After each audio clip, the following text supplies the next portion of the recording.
This is the CXC Growth Lounge. The stream will be starting at 9 a.m. MDT.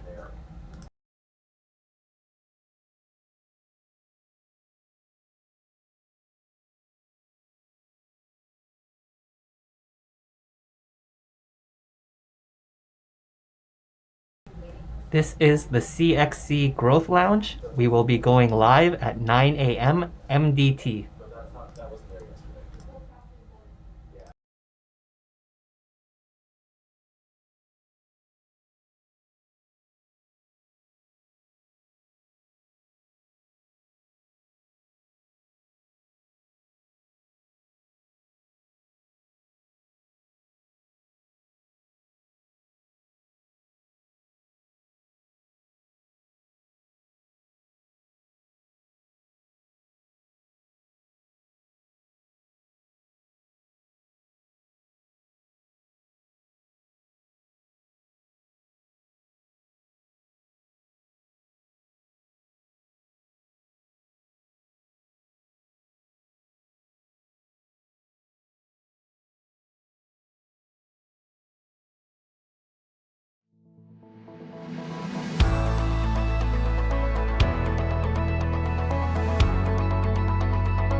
Hello and good morning. Good morning, and thank you for joining us in the Growth Lounge today. My name is Chris Reiter. I am the Chief of Stakeholder Engagement with the Office of Small and Medium Enterprise. And first of all, I'd just like to thank Startup Canada for putting on this great event and giving us an opportunity to participate and be a part of this great event. So again, as I said, my name is Chris Reiter. I am with the federal government. I am part of the department called Public Services and Procurement Canada. Essentially, we are the buying arm of the government. And so essentially how that works is the government gives our minister the authority to buy. Now, our minister delegates some of that authority to all the other government departments and agencies. So each department and agency has some of their own authority to purchase. When it is above their authority and has levels of complexity, they will send it over to our department, Public Services and Procurement Canada, and we will handle the contracting and tendering process for them. Now, our team, the Office of Small and Medium Enterprise, is actually a team designed to do outreach. We're an outreach arm of the government. So we are helping businesses navigate the federal government procurement process. We have regional offices across the country. And so my team takes care of the Prairies and the North. So we take care of Alberta, Saskatchewan, Manitoba, Northwest Territories, and Nunavut. And so we do events like this. We do webinars, seminars. Certainly pre-pandemic, we were, doing presentations, meeting businesses in person and things. Of course, like most things, it's virtual at this time. So, however, if you do have questions regarding the process or how to find opportunities or how to get registered as a supplier, you can certainly reach out to our team, and we can go into this much further with you through one-on-ones or some of our webinar series. So there's all kinds of opportunities where we reach out and work with businesses to help navigate this process. And so we also have regional offices in other areas of the country. So we have a team that takes care of Pacific and the Yukon. We have a team that takes care of Ontario. There's a team in Ottawa specifically, as well as a team in Quebec, and then the Atlantic provinces. So we are spread out across to be able to help with some of the regional specific areas of procurement. But generally, it's the overall process and understanding of how to do that. And so what I wanted to just touch on a little bit before we taking on some of the questions, just thought we do one of our presentations is a myth busting presentation, and really we just like to bust some of the myths that are out there about federal government procurement, and some of the key sort of notions that we've heard over the years, and we just try and dispel some of those to encourage the competition and encourage businesses to take a look and consider the federal government as a client. Because as a federal government, we will purchase anywhere between 15 and 20, even $22 billion a year of goods and services. Our department alone takes care of that, that volume and that value, that dollar value, whereas other departments collectively will do a few billion on their own as well. So there is considerable amount of purchasing. We, as collectively, the federal government is one of the largest purchasers in the country, and there's such a wide variety. So one of the myths we hear all the time is that the government doesn't buy from smaller businesses. And back in 2017, actually 90% of our contracts were under $25,000, with a large majority of those going to small and medium enterprise. Now, it's usually a myth because what we see in the news and what we see is large contracts. We hear things about shipbuilding strategies and new jet planes and building billion-dollar bridges and major IT infrastructure and things like that. But the reality is there are a mass majority of our contracts are under $25,000, with majority of those going to small and medium enterprise. So there is quite a lot of opportunity that is out there. Another myth we hear about is my business is too small to sell to the government. And really, I get this question all the time. Does it matter what kind of entity I am? Does it matter? I'm a solopreneur. I'm a partnership. We've got 4 people that work here. I'm a social enterprise, and ultimately, to put it bluntly, we don't care what the style or type of business that it is. It can be a solopreneur. It can be a sole proprietorship. It can be a joint venture. It can be a large corporation. It can be a social enterprise. It really doesn't matter. What matters is, does the business meet the requirement? Does the business meet the requirement and can deliver on what's required for the contract? The makeup of the business doesn't matter. So we can have essentially any type of business, even a nonprofit, as long as the business is a legal entity to do business in Canada. It really doesn't matter the makeup, and we encourage all kinds of every kind of business to participate if it makes sense for them to do so.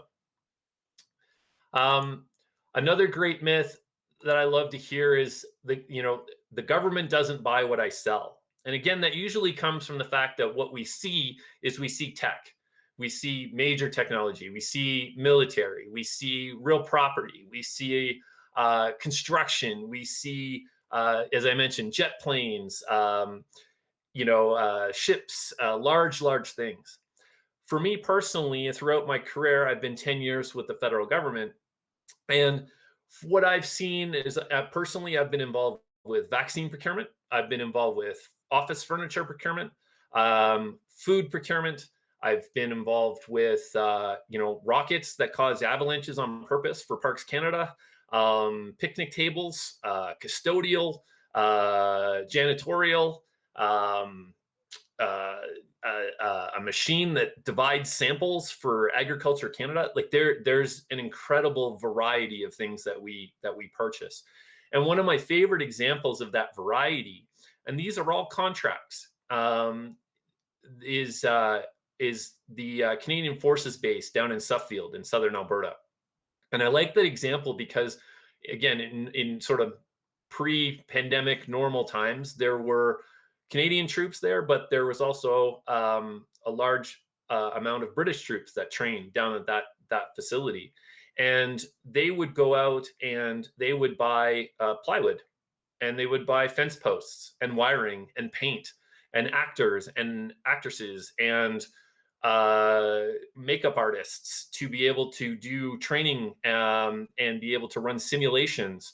And then they would run the simulations, and then they would, some things would get blown up, and then they would go back and buy more plywood and fence posts and wiring and paint and things. And so all of these things are contracts.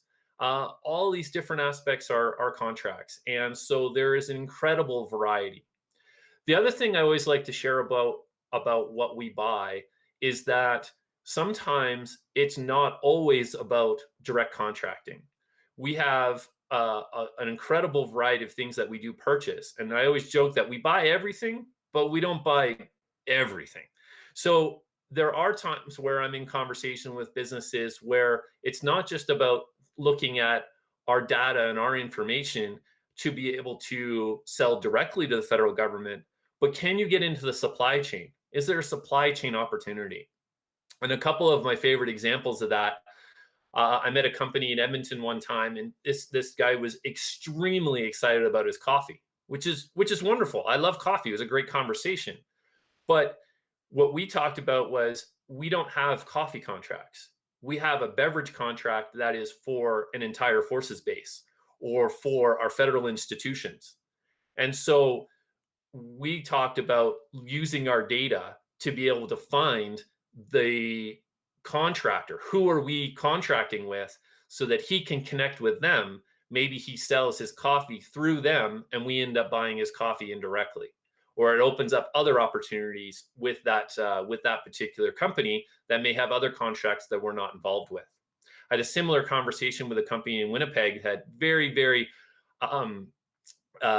specific manufacturing practices where they did very, very specific components. Well, we weren't likely to buy those specific components, but we looked at the industries that he mostly and their company mostly sold their components to.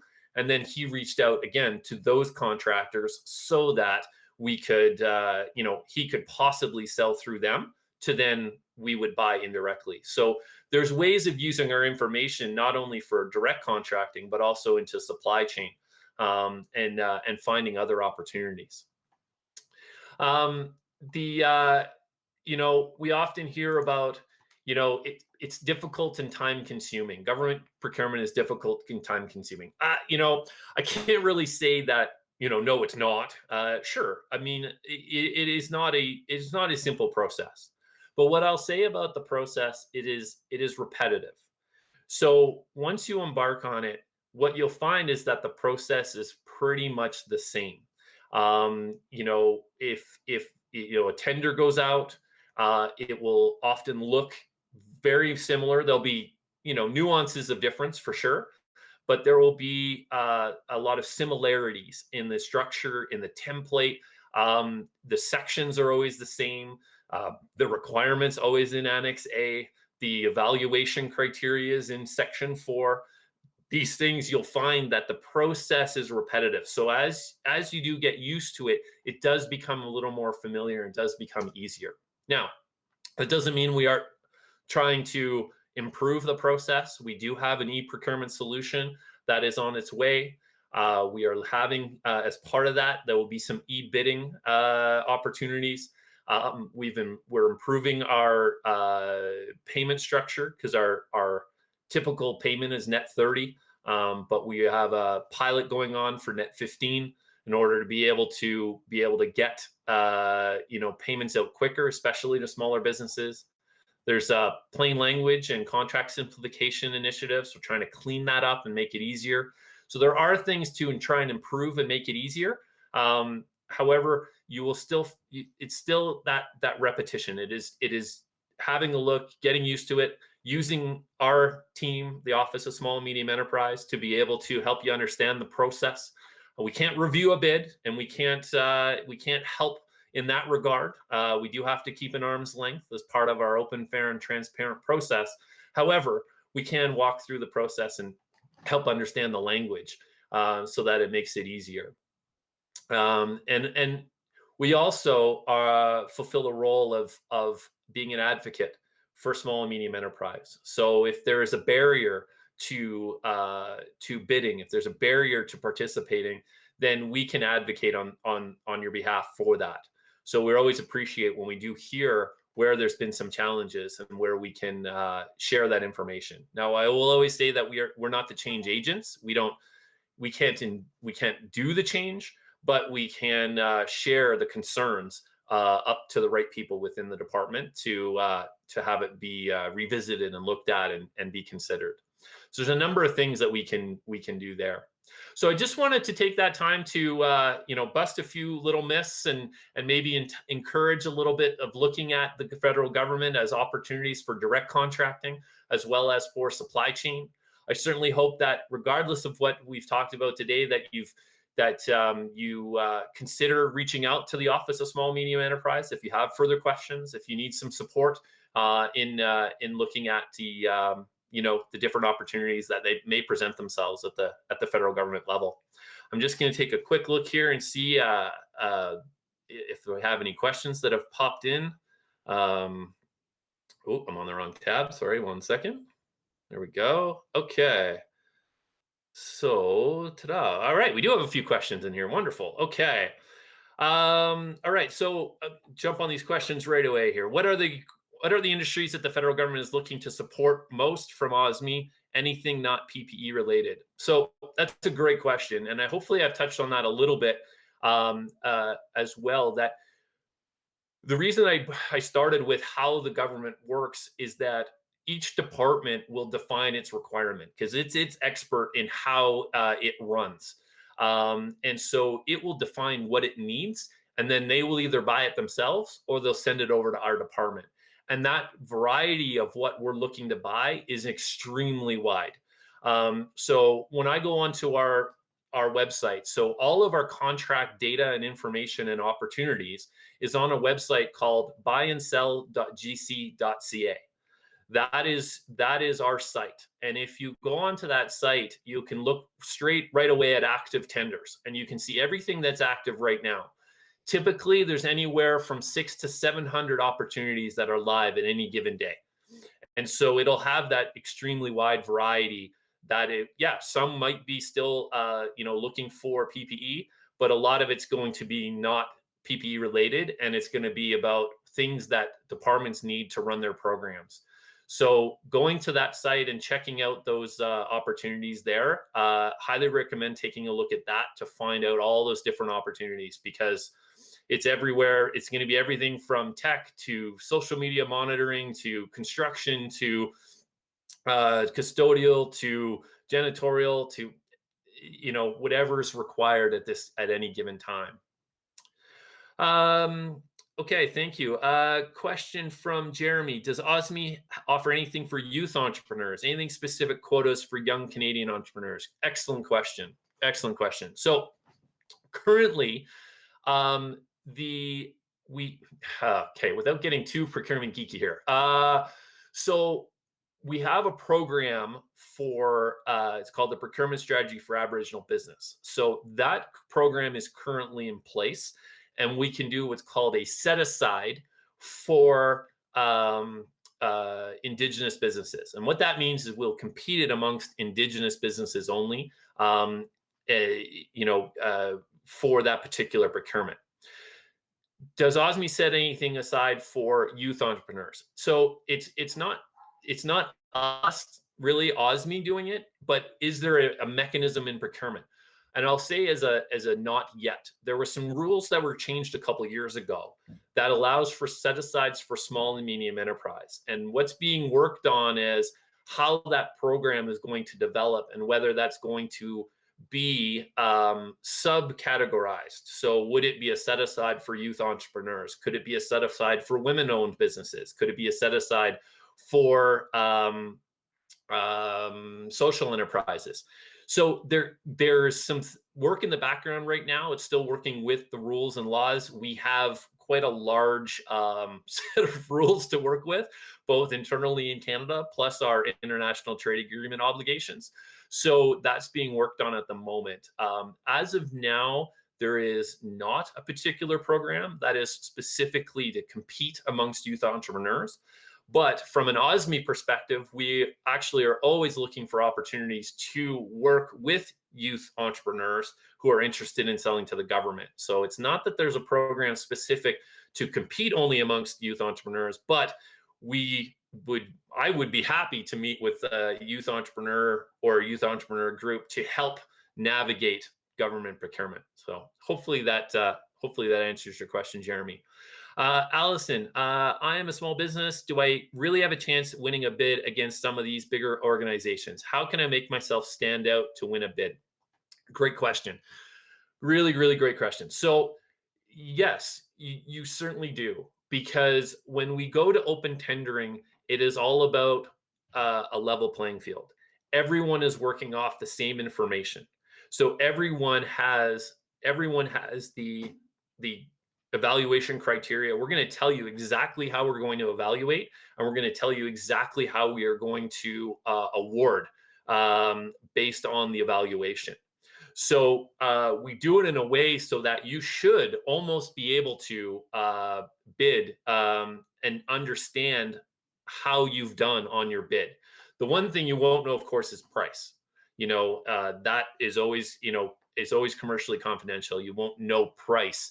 But you will have an understanding for if you have a bid, if we did an evaluation where there's some point rated criteria and there's some evaluation on the technical capabilities, then it should be written in a way that you'll have a good understanding that you are, how you're going to do for yourself, not against anybody else, but how you're going to do. How to make myself stand out to win a bid. I always like to recommend that you just make it as clear as possible. So, as I said, Section 4 of a bid of a tender document is where the evaluation criteria is. So what I always suggest is match it up with your response. So if it's 4.1.1 is the evaluation clause that you're going to be evaluated on, then your response, you want to put the response as being 4.1.1, just so it matches up. It makes it very clean and easy for the evaluators to read. The one thing to really understand about the process is that we can only evaluate what we say we're going to evaluate. So you really want to focus your attention on responding as best you can to the things we're asking about for the evaluation. I often get, especially with social enterprises, I get the in those that are do social value procurement and social value businesses. You know, they often ask about, how come I can't get credit for my social value? I'm doing this, I'm doing that, I'm doing that. Well, unless it's being evaluated in the procurement, we can't give it value. So we have to explicitly tell you what we're evaluating so that everyone can bid on it.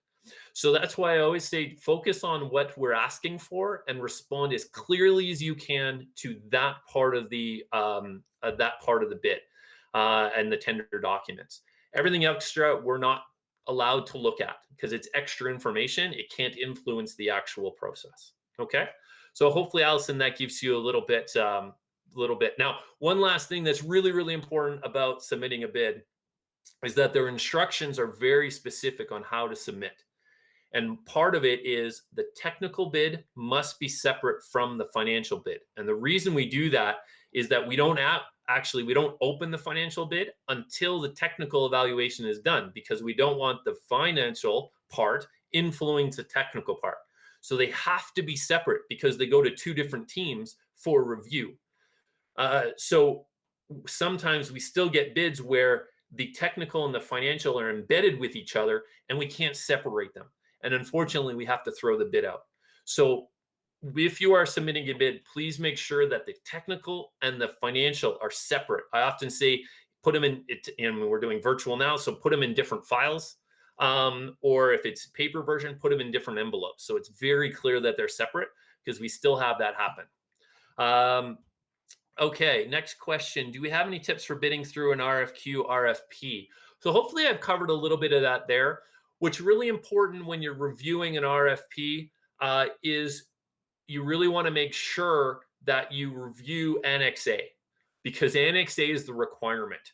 And so everything in Annex A is going to be the expectation that you have to meet. So you're going to want to make sure that you can meet all those expectations of that bid. Because often what the evaluation will say is you must meet everything in Annex A. So you're going to want to make sure that you can handle everything there, and then go through that specific part around the evaluation and what you're going to be evaluated on, and make sure that those are very clear. So hopefully that along those two answers will go together a little bit. Cool to hear I compete with some of the bigger organizations for these contracts. Any tips on making sure my proposals are competitive? Well, hopefully this is sort of ties in together with a couple of the previous questions. And then really, often I get a question about, does it always come down to lowest price? And this is where I give my really, really, really horrible government answer, which is it depends. Each tender is a little bit different. Sometimes it's going to be only price. Sometimes there's going to be some mandatory technical criteria in it. Sometimes there's going to be some point-rated technical criteria. And I mentioned social procurement. We have piloted a couple of social procurements where there was some social value criteria built in that gained points. So it really comes down to just building your bid on the specific ask of that particular tender. Sometimes the smaller businesses actually can be competitive and more competitive when it comes to the price, whether it's just by geographic location or having less overhead. There can be a balance there. So it really just comes down to that. What I will say, though, is if you do bid on anything, and if you are not successful in every bid document, I should say almost every bid document, just to be sure, but there is a clause for a debrief. and it is your best opportunity to ask questions about your particular bid with the actual contracting officer. So highly recommend that if you ever do a bid, that if you're not successful, ask for the debrief. There's only a certain window of time in which you can do that, but make sure you get that, because then you can get some good feedback on your actual bid that you put forward. um, Wondering if OSME has support specifically for agricultural businesses. Well, not OSME is part of contracting, so we don't do funding, we don't do grants and contributions. We're all about contracting dollars, and we do provide support like I'm doing today, which is about selling to the government. Or I've had many conversations with agricultural businesses about supply chain and working with some of the contractors, because we do have lots of large food contracts with the federal government for our military and for our federal institutions. So that is a conversation we can have, but we provide that's the support for agricultural businesses in that way. So hopefully that answers your question. And I'll grab one last one. Are there any options for women-owned businesses? So similar to the youth entrepreneurs, we are, from an OSME perspective, trying to engage as much as we can with women-owned businesses as well, to encourage and help navigate the space. There have been a couple of pilots across the country when it comes to, I think the Atlantic did one specifically around catering for women-owned businesses. Western provinces, we did one that was around a diverse supplier base, which included women-owned businesses around catering. But as we, oh, oh my goodness. Okay, I this is what happens. I get talking. It's just do have to wrap it up now, but we are looking at programs to evolve over the next little while around those small business set asides. So there could be some opportunity there. Well, I just need to wrap it up here. Thank you so much for joining the Growth Lounge today. I hope you're enjoying the rest of the day with the Startup Canada event. Certainly, if you have any more questions, please reach out to us at OSME and myself, or any from my team in the Western provinces, and we'd be happy to help you further. Thank you so much, and have a great rest of the day.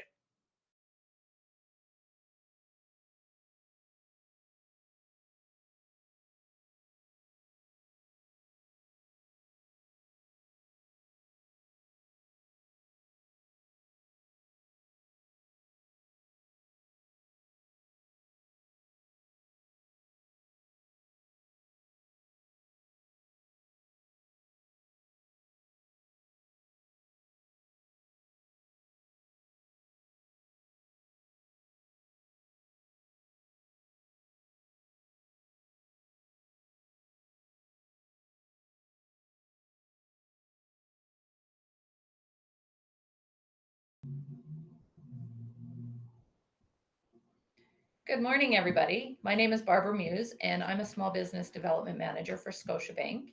I've been with Scotiabank for over 20 years in many different roles. The one thing that has stayed constant in my day to day is my passion for all the clients and my peers that I interact with on a daily basis. In talking with my passion, I am passionate about developing a team of small business advisors and building their knowledge to help our clients become financially better off, to listen to the needs and how we as a bank can support their plan, build their dream. Along with our partners, we have commercial, investments, agricultural specialists, and a whole wealth team that will help with succession planning and tax strategies. Throughout history, we have always endeavored to adapt to our circumstances and to deliver our customers and our shareholders and our communities. That said, we anticipate the pandemic making and keeping the environment unpredictable. We had completed some research on navigating and making it easy for clients to still receive great advice and assistance. To do this, we created 5 digital factories to allow us to create a platform to assist our clients remotely. We have switched from our pen to paper and became more current in our processes. We have established ways for businesses to pay employees, deposit checks, pay bills, transfer funds, and send and receive wire transfers, all from the comfort of your business. Scotiabank has taken top spot in the JD Power 2020 online banking satisfaction study, and this award highlights our commitment to delivering best customer experience across all channels and for our focus on delivering fast and easy to use and secure banking services through COVID pandemic. We are committed to helping everybody through this time frame, and I know it's been a struggle. There's been many unknowns in regards to the business, how we're going to start our businesses. So our goal is to work with each individual business owner to create business plans to help you identify ways that your business may be able to change in incorporating what's going on in the new norm of how we're going to be doing business. We've remained open all through COVID. Our doors have been open to many people. Our practices have changed a little bit, but overall, our commitment is here to helping all businesses become better financially. We've offered a deferral program. So that was one of the things that Scotiabank had offered to all of our clients in regards to, keeping more of that cash flow in your pocket. In doing that, it started out kind of a bumpy ride with long wait times, panicked people that were trying to get a hold of branches and contact centers. So we made it easy and accessible to all of our clients through our Scotia mobile application, where you are able to sign into your mobile app or your Scotia online banking, and we're able then to create and request your deferrals that way. That way it was convenient and the wait time was less stressful. So in saying that, before I go any further, I'm just going to check to see if we have any questions from the audience. So let's go here. What support is Scotiabank providing to small businesses impacted by COVID? Some of the support programs, everybody would know that all the banks have partnered with the government and we've created CEBA. CEBA has gone through some evolution changes. So it started out with the regular CEBA, moving into the 2.0. And then again, now we're in 3.0. Originally, the CEBA was initiated with payroll, T4 remuneration going from $50,000 to $1 million. And soon it was detected by the government and everybody that was applying that those parameters were a little tight. So they have extended their parameters to allowing for income as low as $20,000 all the way up to $1.5 million to allow for people to be able to apply for and process a CEBA line of credit. Then 3.0 had come out to allow people that didn't meet the T4 remuneration payroll. And we now are looking at deferrable charges, non-deferrable expenses. So if you have some expenses that total up to a grand total of $40,000, then the CEBA line is now open to you to be able to apply for that product. We also partnered up with BDC, Business Development Center, to offer a co-lending program. The co-lending program has some certain criteria in regards to financial statements and income verifications, but it is also there to allow people to apply for further lending to keep their businesses going. Okay, let's get in and see if there's a next question. Does Scotiabank have any specific offerings for early phase entrepreneurs? Scotiabank does. We have what's called a Running Start for Business program. It does not require your regular qualifying criteria and is more based on the 5 C's of credit. So that would be your collateral, if you have any security that might be offered, credit capacity, capital, and of course you as the business owner. So in doing the Running Start for Business, we're always looking for ways to assist businesses to get them up and running. And that's when it's going to be really important to make sure that we have a business plan. Business plans are extremely important at the startup. And even so now, even in COVID, when we're going to be transitioning hopefully back into, a normalcy part of the business, a business plan is going to help to determine where you see your business in the next 3, 5, even 10 years. And working with your advisor, that would give us an idea of where your business is going to go and how we can help you fill that dream, that plan. We want to be a partner with you in your business so that we're there to assist you in making any financial decisions, helping you decide what products may be necessary in order to establish a really sound financial background for your business. Scotiabank is also really proud of a new initiative, well, fairly new initiative. It's our Scotiabank's Women Initiative, helping our women build stronger businesses. It's a comprehensive program helping women to take their businesses to the next level. It offers access to capital, mentorship, and education. It's about removing any biases about being a woman in business and making sure that they have the tools in their toolbox in order to build a really strong, successful business. Earlier in my commentary, we had mentioned our partners. So we have commercial partners. So commercial partners helping with, those bigger businesses that are requiring more, I guess, higher level of lending.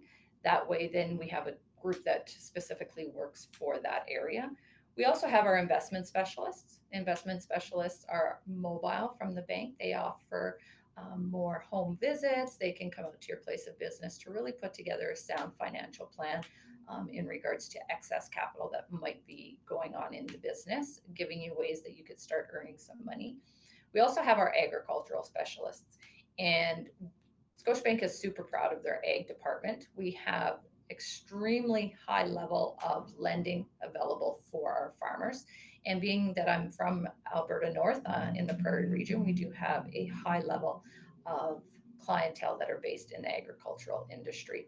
And this is extremely important for a couple of pieces, because with the ag world, it's completely different, or it can be different than your basic other types of businesses. So there's some specialty products that we offer for this specialty type of business.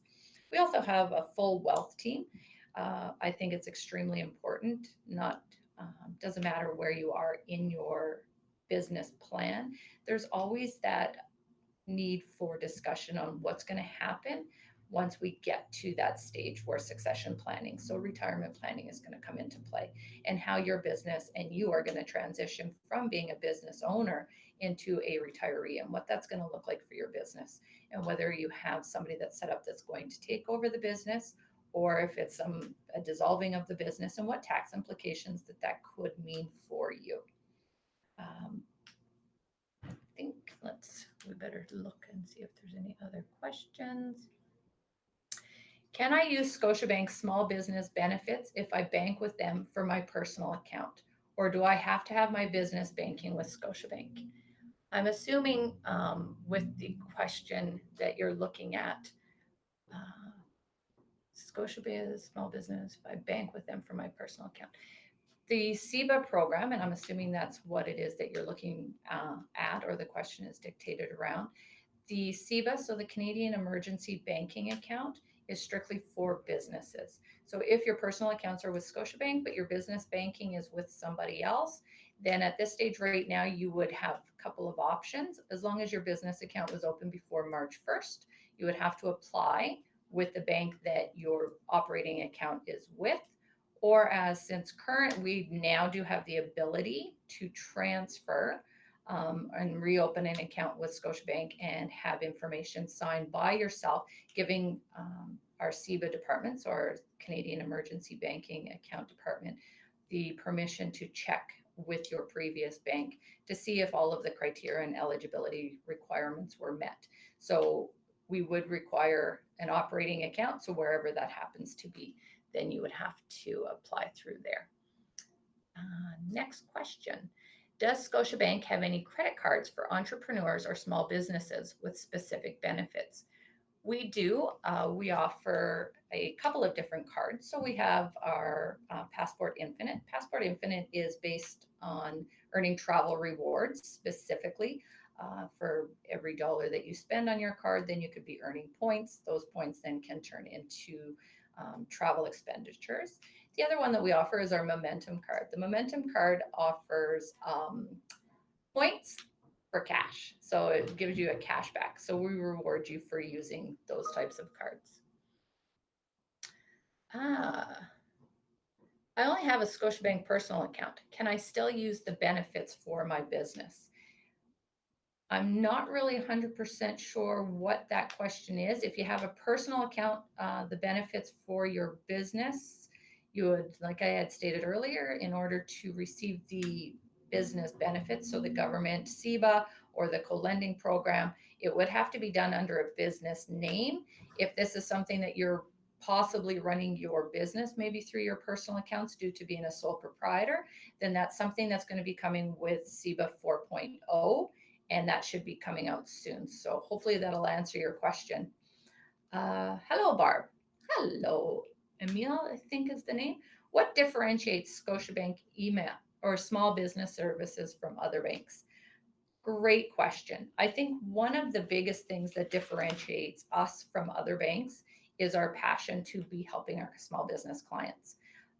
I know the team that I'm working with, and I know through my peers, the teams that they have, we are extremely passionate about helping customers become financially better off.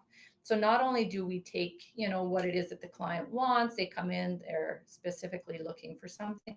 We always make sure that the customer has the specific products, whether that goes from bank accounts right up to our lending products, to make sure that they're financially set, making sure that they're being rewarded for what they're doing with their businesses, making sure that they're not paying additional service fees unnecessarily, making sure that they have what they need in order to succeed.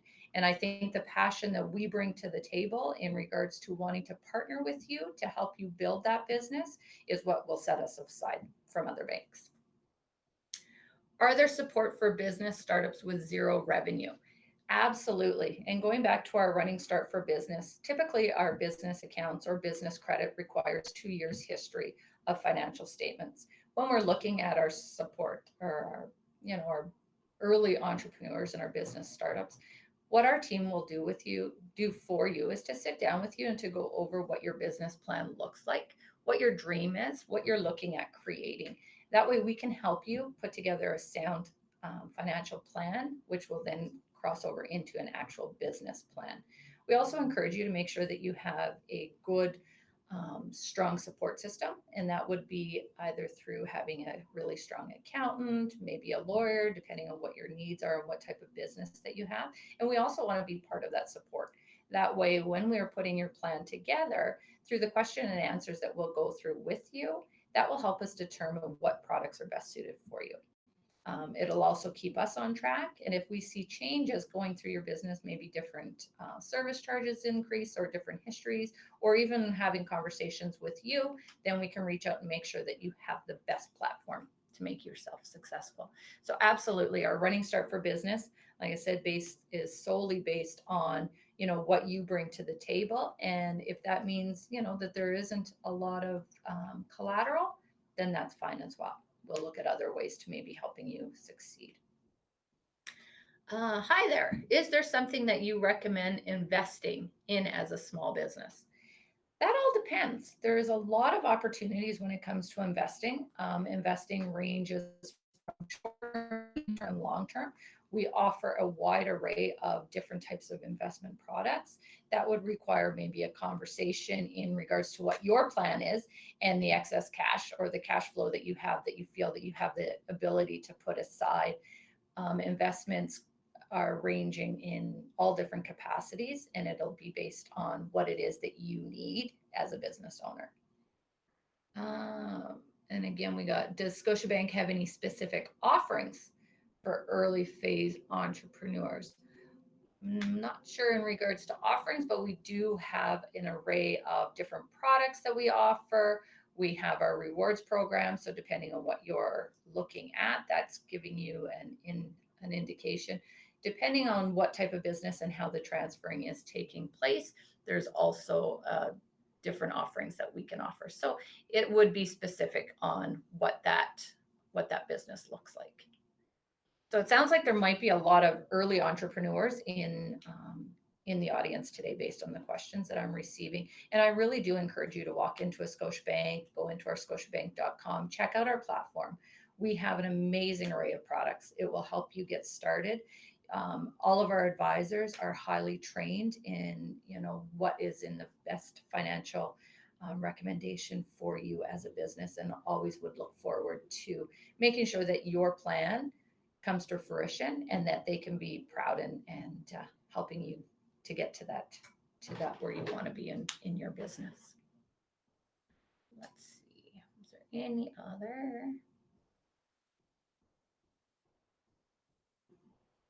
Is there a program like CEBA for businesses that are not employers, contractors, or subcontractors only?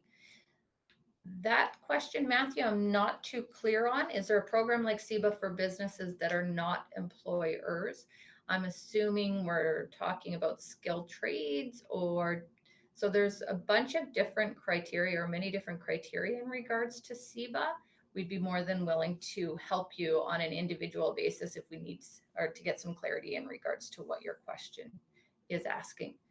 What support is Scotiabank providing to small businesses impacted by COBA? So again, we're partnered with the government to do the CEBA. So we have allowed a partnership and a platform in regards to rolling out the program. I would have to say that it was super exciting to see that Scotiabank was the #1 bank, or the first bank to the table in regards to being ready quickly in regards to setting up the CEBA. We've also partnered up with Business Development Center to offer a co-lending program, meaning that it is backed by Business Development Center and Scotiabank, to making sure that we can, safely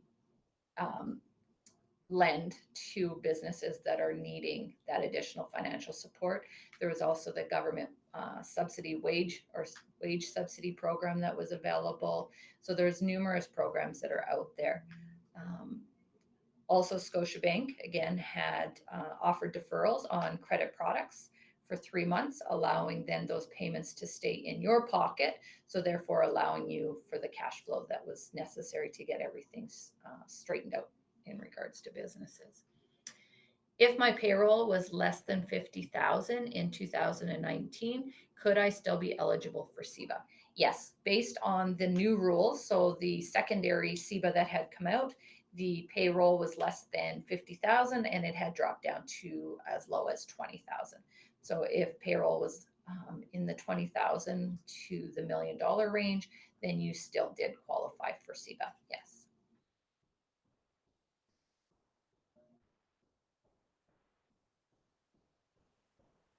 Okay, it looks like our questions have slowed down a little bit. So I just want to go over the fact that Scotiabank had remained open for business through COVID. None of our branches had closed down to our customers. We didn't change the way that we did business, so people were still able to come into our branches. We had educated our frontline team, our service advisors, as well as our financial advisors, to make sure that everybody was aware of what the products were that Scotiabank was offering. We wanted to constantly touch base, so we were reaching out to our customers on a consistent basis, every time there was a change, to make sure that they were well aware of what those changes looked like, how we could help, asking if they needed any help. We've also created some health assessment calls. So we're just reaching out to some, clients just to get a temperature on how they're feeling, what we could do, gathering some information in regards to, as a bank, what we could do to maybe help them further, what they were going to need, and just to make sure that our customers were well aware that we were here to do business and that we would continue to do business going forward. It looks like that we're getting ready to wrap up. So I just wanted to say we're open for business and we will look forward to seeing all of you soon. All of you new entrepreneurs that were on the call and asking the questions, super excited to see you in one of the branches. Thank you.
Hi, how's everyone doing? Hopefully, everyone enjoyed the last session.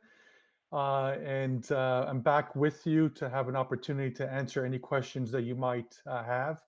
That obviously uh, either you need follow up to what we just presented, or of course, if there's anything that you would like for me to elaborate as well too. By all means, please continue to submit your questions. I will be glad to try to get through as many as we can.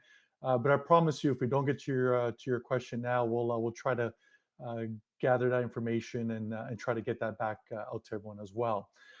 So one of the first questions that's come through, which obviously is a very important one, based on the world that we live in today with the pandemic, is basically how do I manage, or how can I actually um, uh, take into consideration the impacts that COVID might have when it comes to shipping? And does it impact shipping at all? And we do get a lot of that questions from our existing customers, as you can imagine, not just here in Canada, but around the world, but also from new customers wanting to understand what the expectations might be or what shifted with COVID. I can't tell you when the pandemic was starting and everyone was sort of getting used to this new norm. There were some challenges, and that was with every carrier and every type of freight. So, ocean, air freight, courier movement, you name it, was impacted because obviously there was a lot of ship that was happening. What I can tell you comfortably and confidently is that we have been able to get back to a norm at UPS. We've been able to bring on the resources that are required to ensure that we are not providing our customers, new and existing, what they've come to rely on us with our guarantees, depending on the different services that we have. So basically, the answer to the question is right now, with the impact of COVID, everything has been back to normal. What caused the challenge was the shift. We all know, with everyone moving to home office or being at home off of work, there was an explosion of e-commerce. And that not just impacted all small businesses, but obviously a lot of the big brands that we are all familiar with had an explosion of orders come through, which then obviously caused a bottleneck throughout the entire supply chain. This started with trying to source more product, but then when that came in, processing it, getting it out to customers, which then made an influx in all courier movement. But again, things are back to normal, and we've got both our operations and assets fully optimized so that we can make sure that we get all your packages out on time. Let's see what else we've got coming through here. I sell fragile items. What are your tips for keeping these items safe during shipping? Um, One thing I want to again reinforce so that people understand, there is a very big difference between moving things through what's considered freight, which is palletized, or through any type of courier environment. And I don't care who you're using as your courier provider, we all move our product through the same type of hub and spoke system, which has hundreds and hundreds of miles of belts and conveyors where packages flow through. So you need to understand the difference there. When you're shipping freight and you put something on a skid and shrink wrap it, it moves from building to building, from customers to distributors, distributors to customers on that skid. And even though there's some vibration and movement, it doesn't move off of the skid. When you're shipping courier, even if your courier pickup is on a skid at your location, every single package is labeled. And the reason for that is when it gets to the courier environment, every one of those packages moves individually through a belt system, up and down chutes, through belts, being moved from one trailer to another, from one package car to another. There's a lot of vibration, a lot of movement. And sometimes packages get damaged. People think that it's because it's not handled properly. Could it be further from the truth? It's just the environment that it's in order for it to be able to move quickly and meet all those guarantees that are required. That is why packaging in courier environment is critical. So if you're not sure if you have proper packaging, you can get it tested. UPS provides those testings for our customers as well too, where You can ship to us your packaged item as to how you would ship it within another container, and we'll get it to our labs where we'll put it through some rigorous testing to make sure it can make it through the courier environment. But in general, use new corrugated boxes.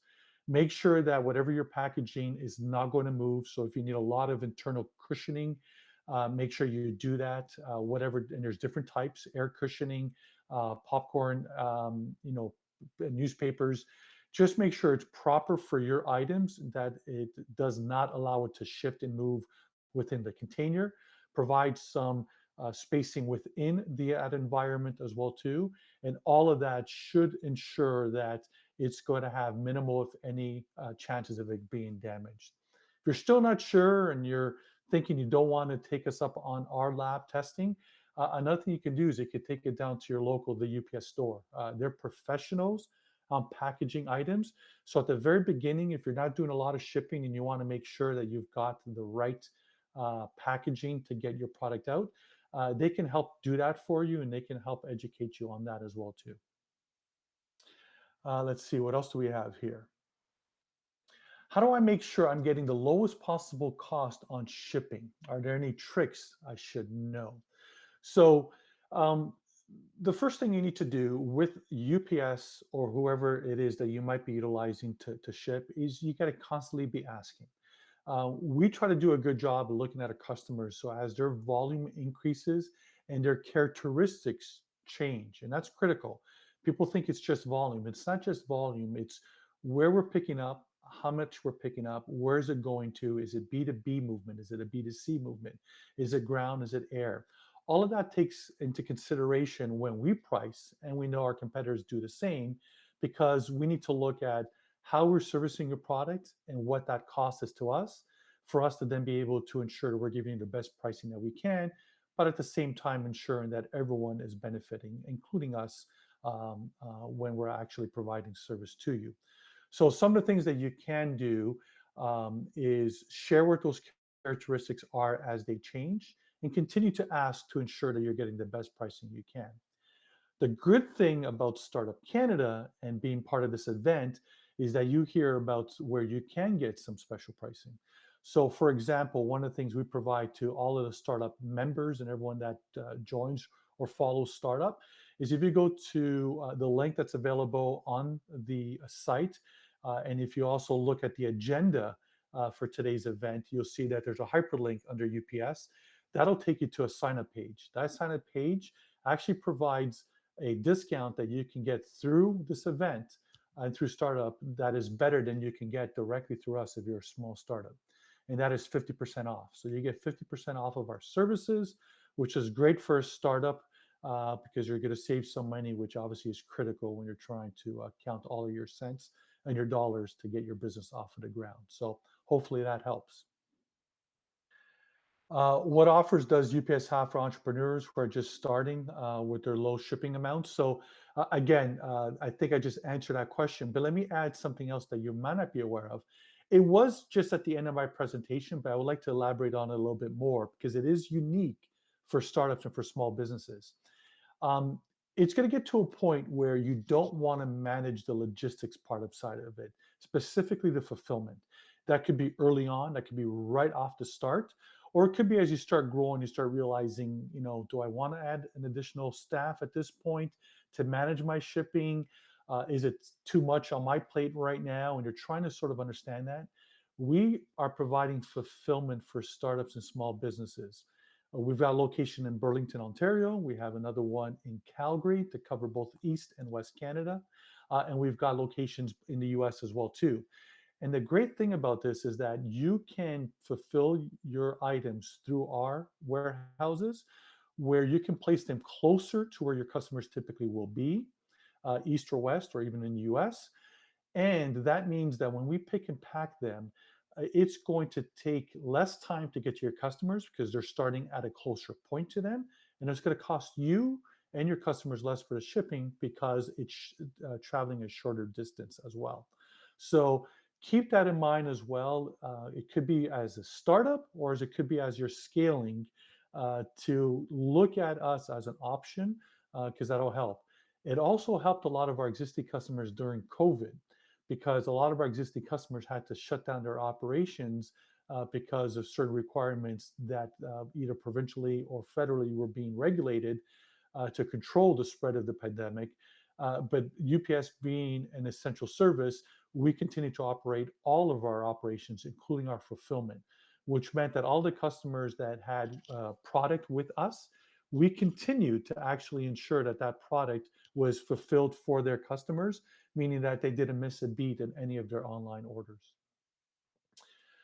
What else do we have here? I want to start shipping outside of Canada, but I'm worried I'm going to have to increase my pricing to make up for the shipping increases. Do you see this happening, and how much do people typically add to their prices to make up for this? So pricing your shipping component to manage that cost in Canada or to the US or anywhere around the world can be done the exact same way.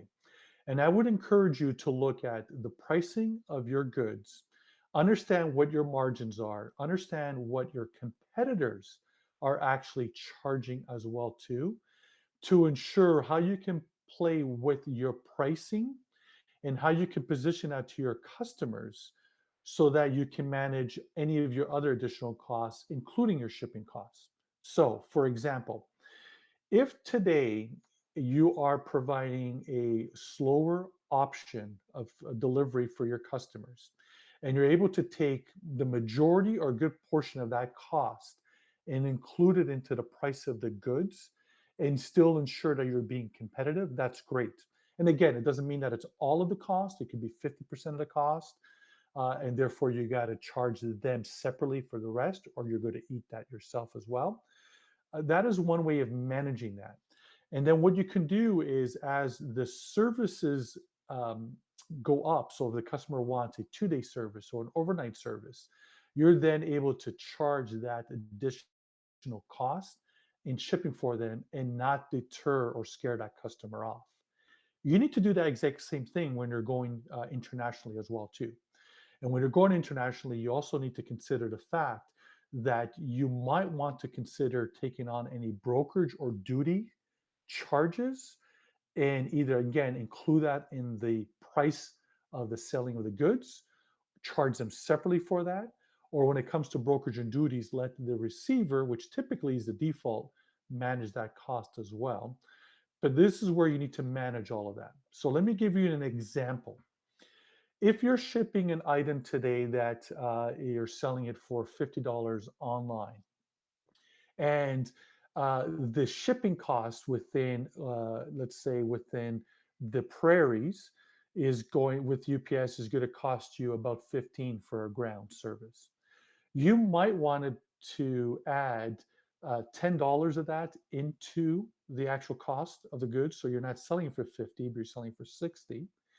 And then you might want to just reduce your margins and eat that additional $5 yourself. And therefore, you're now offering free shipping to your customer. An alternative to that could be that it's going to cost the customer $5 for shipping for that $60 item now, which covers the other $10 cost of shipping. But you can entice the customer to buy 2 items or to spend $100 to then offer free shipping.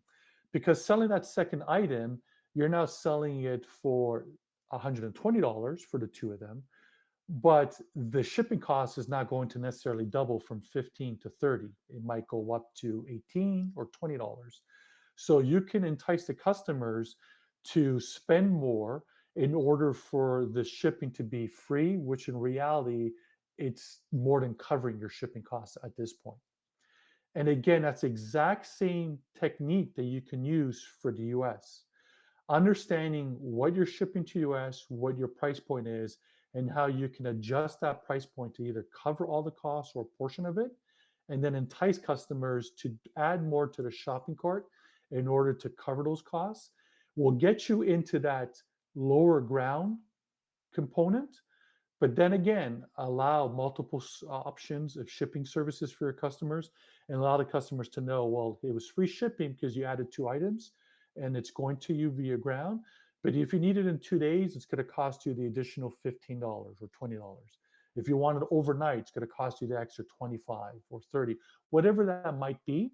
But knowing what those shipping costs are for your items, which you can get off of our website with determining calculating time and costs, and then knowing how you can embed that and try to entice customers to behave differently, should hopefully provide you the coverage that you need, so that it's not eating too much to your margins, but at the same time keeping customers satisfied and allowing you to grow in new markets like you're indicating here. All right, let's see what else we have. Um, uh, COVID has made me nervous about the future. When will we see shipping times return back to pre-COVID normal times? If the person that was just on here didn't have the opportunity to hear me at the very beginning, we are. Our delivery times are back to normal here in Canada and for the most part around the world.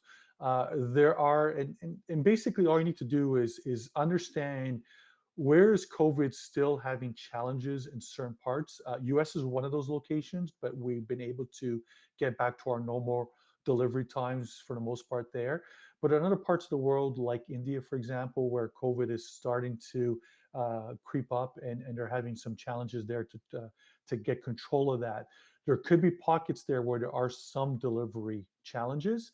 One thing to do with if you're using UPS is just go to our main website. Our main website, our top banner, we provide updates daily as to where our position is around the world, not just in Canada, as far as our commitment times to get packages delivered. So hopefully that answers that question as well.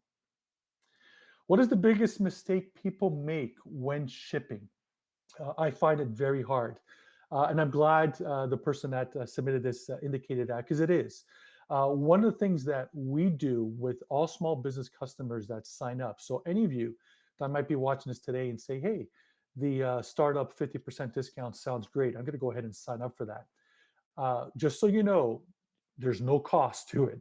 In fact, signing up for a shipping account, the only time you ever get charged for anything is when you actually use it. So signing up for it, there's no fees, no monthly charges, nothing at all. So I would encourage everyone to take the advantage of that 50% discount. But one of the things that we do is we have a team of small business ambassadors that actually will contact you immediately. So within 24 to 48 hours of you creating that account, you'll get a call from them.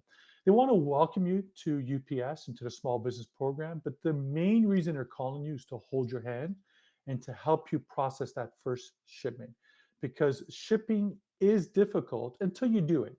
So it's like riding your bike. Once you've done it for a while, you'll get the hang of it and you understand it, and then you learn new tricks as to how to ship and new things that you can do. But that first time processing, understanding, it's simple to enter where you're shipping from and where you're shipping to, but what the container is, what the dimensional weight is, what service I should pick, what all these additional accessorials are on there, delivery confirmation, and do I need that and not need that? So it could be a little daunting. So we want to make sure that we hold your hand in processing that. But the biggest mistakes that we see when people are shipping domestically, the biggest two big mistakes: not packaging properly their package, and therefore it's going to get damaged before it gets to its destination. That is a huge problem. Obviously, one that we want customers to address and make sure that they have proper packaging for anything that they're shipping out. And when I addressed that earlier today. But the other item is making sure that they are have all of the right requirements and weight details on there. A lot of customers, especially if they're shipping light items that are large in size, they'll look at it and say, well, this was a 5-pound package. Well, yes, it's a 5-pound package, but you're shipping pillows, and pillows take up a lot of space. So you need to understand, in the courier environment, there's two factors being looked at: the dimensional weight, which is basically taking the dimensions of the package and determining what space it's taking from a weight perspective, and then the actual weight. And all courier environments, including UPS, will charge you the actual largest charge of both. So in the case of pillows, They might not weigh a lot, but they're going to take up a lot of space. So the dimensional weight, you need to make sure that you understand that and you're taking that into consideration. Because if you don't, us and all the courier companies out there, we will catch that in our system and recognize that you indicated 5 pounds, but dimensionally it's actually 15. We'll correct that and charge you for that. And if you're trying to collect some of that cost from your customers and you didn't account for that, that's going to bite you. And we want to make sure you understand that. Internationally, the biggest mistake we see is not providing the right customs forms that are required into that market and having them filled out properly. And again, we have experts internally, not just our ambassadors, but when you're starting to ship internationally, give us a call and say, look, I'm shipping a package internationally. I'm shipping it to this market. What forms do I need? And they'll help you online, but they'll also tell you where to go to on our website. And if you go to ups.com/trade regulations, you'll end up on a page where all of that information is on there. It'll tell you what forms and how you can import into Canada if you're trying to get your raw materials or products first. And when you're shipping international, it also tell you the same thing, what forms you need into those markets, how to fill that out, what you need to look for, what the payment terms are when you're dealing with customers into those markets. When you're shipping, is there additional charges with brokerage and duties that my customer needs to know? All of that is there. But again, contacting us, we'll be able to walk you through that because those are the biggest mistakes we see when customers are shipping internationally.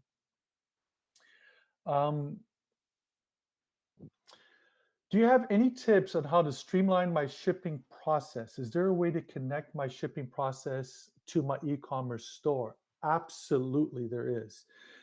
So depending on how you've built your current e-commerce platform, there's different ways of approaching this. If you have paid someone to build your own unique web page with shopping cart and you're not tied into any other third-party platform, then you can have your developer go to our website. And if they go to develop, they search developer keys, keys again, so Keys, just like car keys, they will get to a location where they can enter your shipper information and download the developer keys. And the developer keys will give you access to our APIs. Our APIs are different technology interfaces that you could put on your website to streamline a lot of the processing. One of them is the rating API. What the rating API allows you to do is allows you to integrate into your website with your account number, your rates that UPS charges you.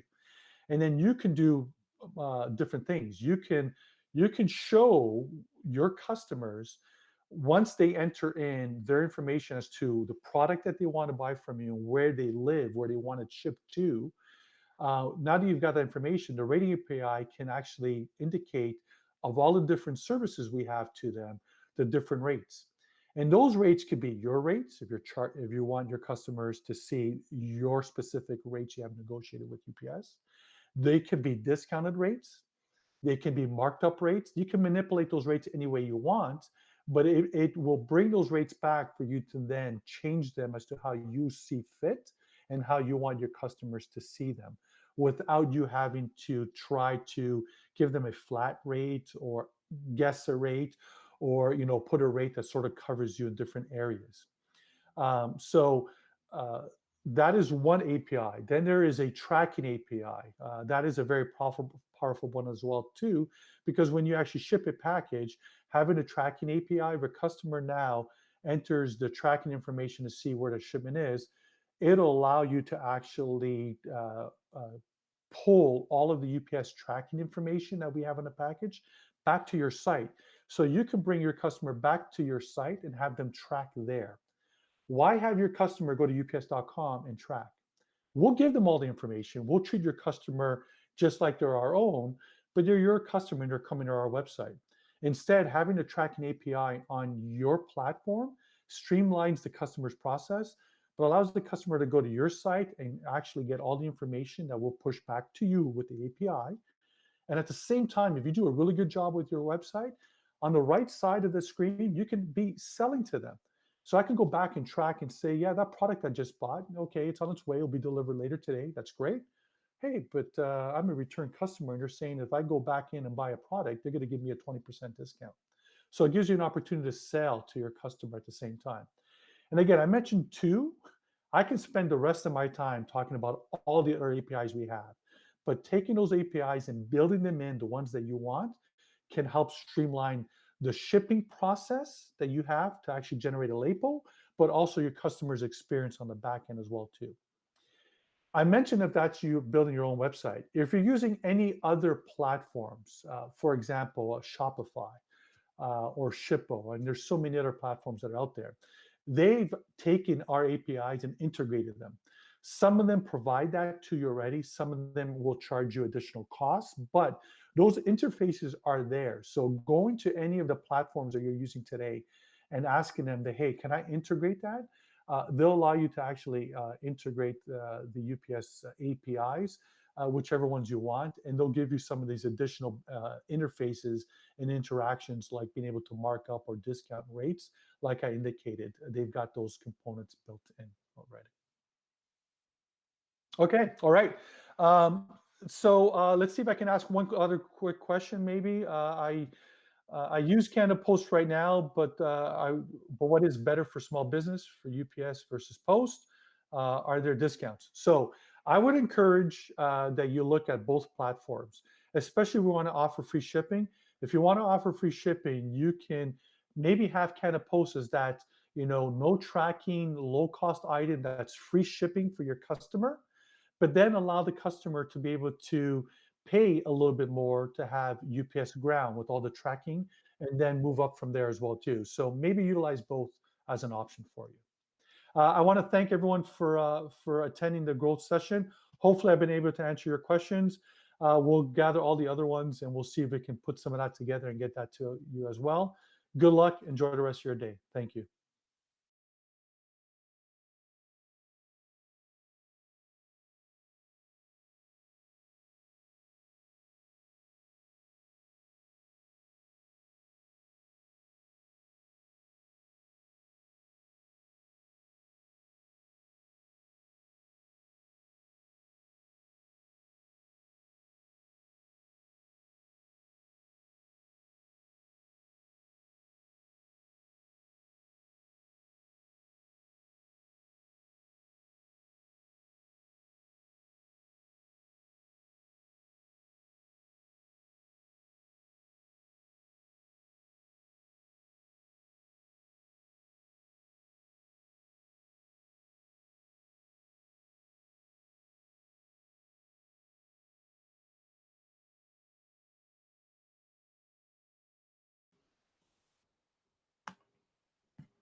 Right. Hello. Good morning. Good afternoon, everyone. Sorry. Good afternoon for me in Ontario. Good afternoon for you in the Prairies in Alberta.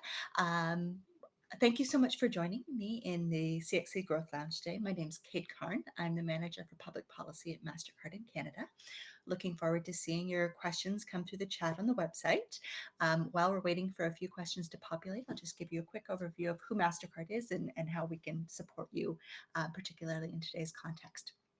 So MasterCard is a payment technology company. We are the network that connects an entrepreneur anywhere around the world with a business idea to a potentially global customer base. You can sell around the corner or around the world with us. Before you ask me a question in the chat about your interest rates, I will say we're the payment network. We're the technology. So we're a B2B organization. Our customers are the banks and the acquirers that you would connect into. So we don't actually issue the plastic. If you have questions about interest rates, I'm sure Scotiabank will be pleased to answer them in their own growth loan session, but just keep that in mind. So we're the technology, not the plastic.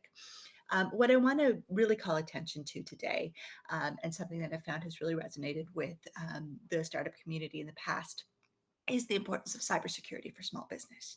So while organizations and particularly entrepreneurs can sometimes think of cybersecurity as an issue for larger organizations, payment networks, banks, huge retailers to deal with, really 43% of cybercrime around the world is directed at small and medium business.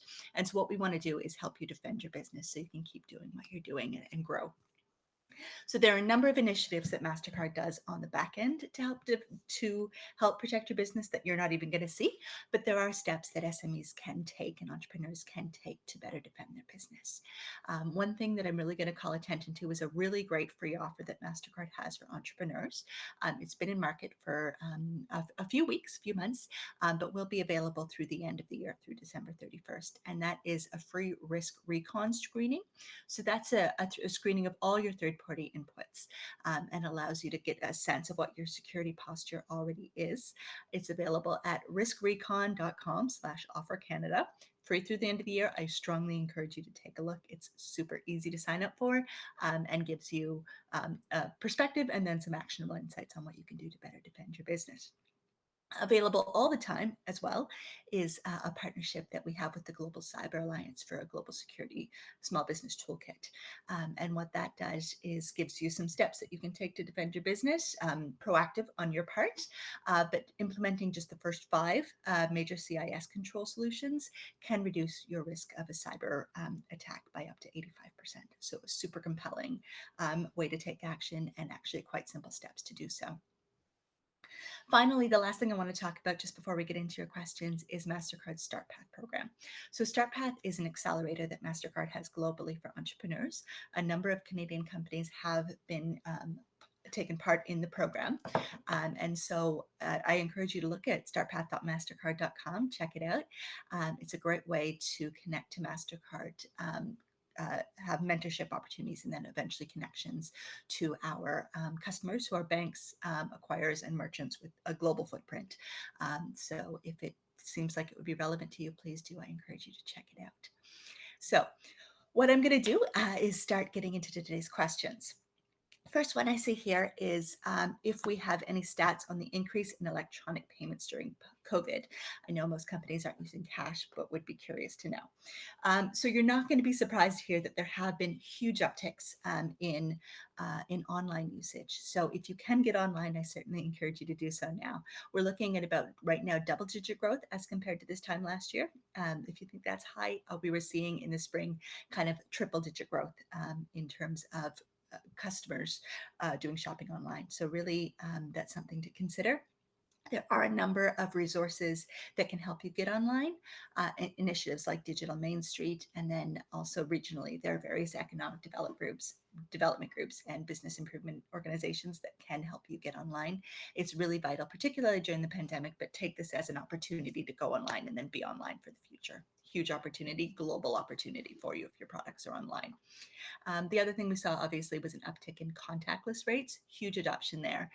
Customers felt more comfortable sort of just tapping their card rather than stopping to enter their PIN or give cash. So it's a super easy solution to turn on. If you do accept payments, I certainly encourage you to talk to your acquirer, which is your merchant bank, about how to implement those technology shifts. So certainly encourage you to go online, go digital to the extent that you can. It's really going to help you now and well into the future. A next question, and it's foregrounded by this might be a silly question, but please understand there are no silly questions. Give me what you got. I'm happy to answer them. What do you mean when you say cybersecurity? Is that like keeping your credit card safe from fraud? So certainly one element is payments. But what I want you to think about is cyber as protection of all internet connected devices. I'm probably going to default to examples that relate to cybersecurity in the payment space throughout the talk, but please consider that routinely. So it's basically if you have something that can be accessible online, that should be secured against a cyber attack. So there are payments. That is one avenue for cyber attack, but think more broadly. So do you have another employee in your company, and do you email each other, for example? That could get hacked. So secure your emails. Two-factor authentication can be quite valuable. Do you have IP that you want to lock down? Definitely, that can be vulnerable to theft if you don't have appropriate cyber defenses in place. So think of it more broadly. I'm going to talk a little bit about cyber and payments, but really we are so online today that really cyber touches all aspects of your business and indeed all aspects of your life. Cyber attacks can be incredibly devastating for small businesses. So please ensure that you are taking basic steps. Even the most basic steps are better than no steps to protect your business. It can be as simple as just thinking twice about those emails from a potentially unknown sender that you're looking at, or links that look a little dubious.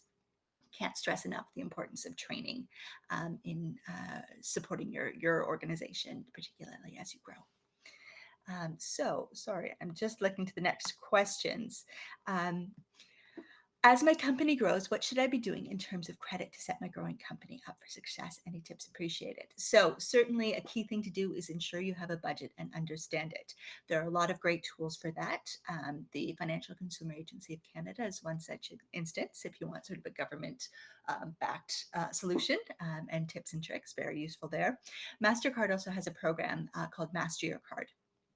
That has tips for budgeting for small business. So that can be a really useful tool.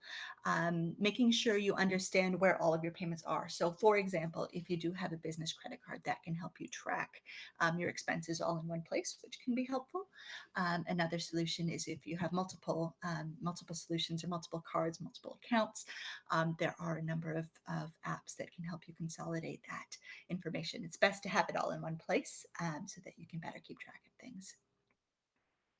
I haven't had a credit card for my business. Should I get one? Of course, you want to choose the solution that's right for you. I'm here from MasterCard, so I'll say we have a suite of really excellent small business cards, commercial cards. We encourage you to research them, check them out. Make sure you're looking at what the line of credit or what the credit limit is, what the fees are, what the interest rate is. If there are any value propositions like rewards, insurance, things like that to consider so that you can maximize the use of the card. What do you recommend if I have personal bad credit and looking to grow my business? So on that front, I would talk to a credit counselor. I mean, really just getting advice and asking the questions of experts is a really great way to help kind of figure out what your situation is and then develop a path for growth. A number of really great counseling services do exist. They're experts. I would certainly encourage you to talk to them.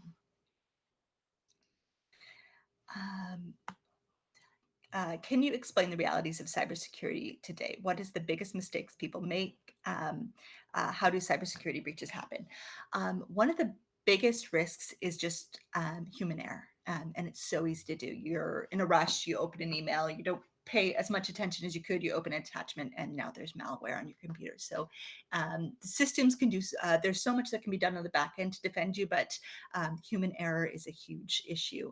And it's one actually that even MasterCard takes exceptionally seriously. We have cybersecurity training courses that we have to do, but we're also subject to phishing tests. So they send once a month a malicious email. And if you click on it, you're in a world of trouble.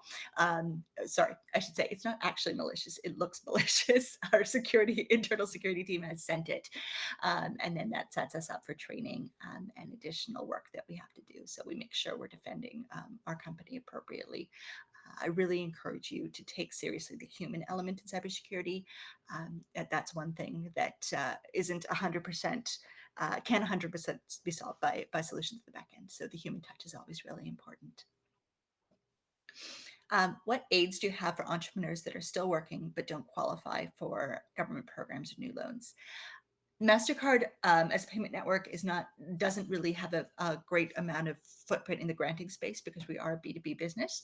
But again, I certainly would encourage you to check out the Start Path program. There may be some opportunities there for you.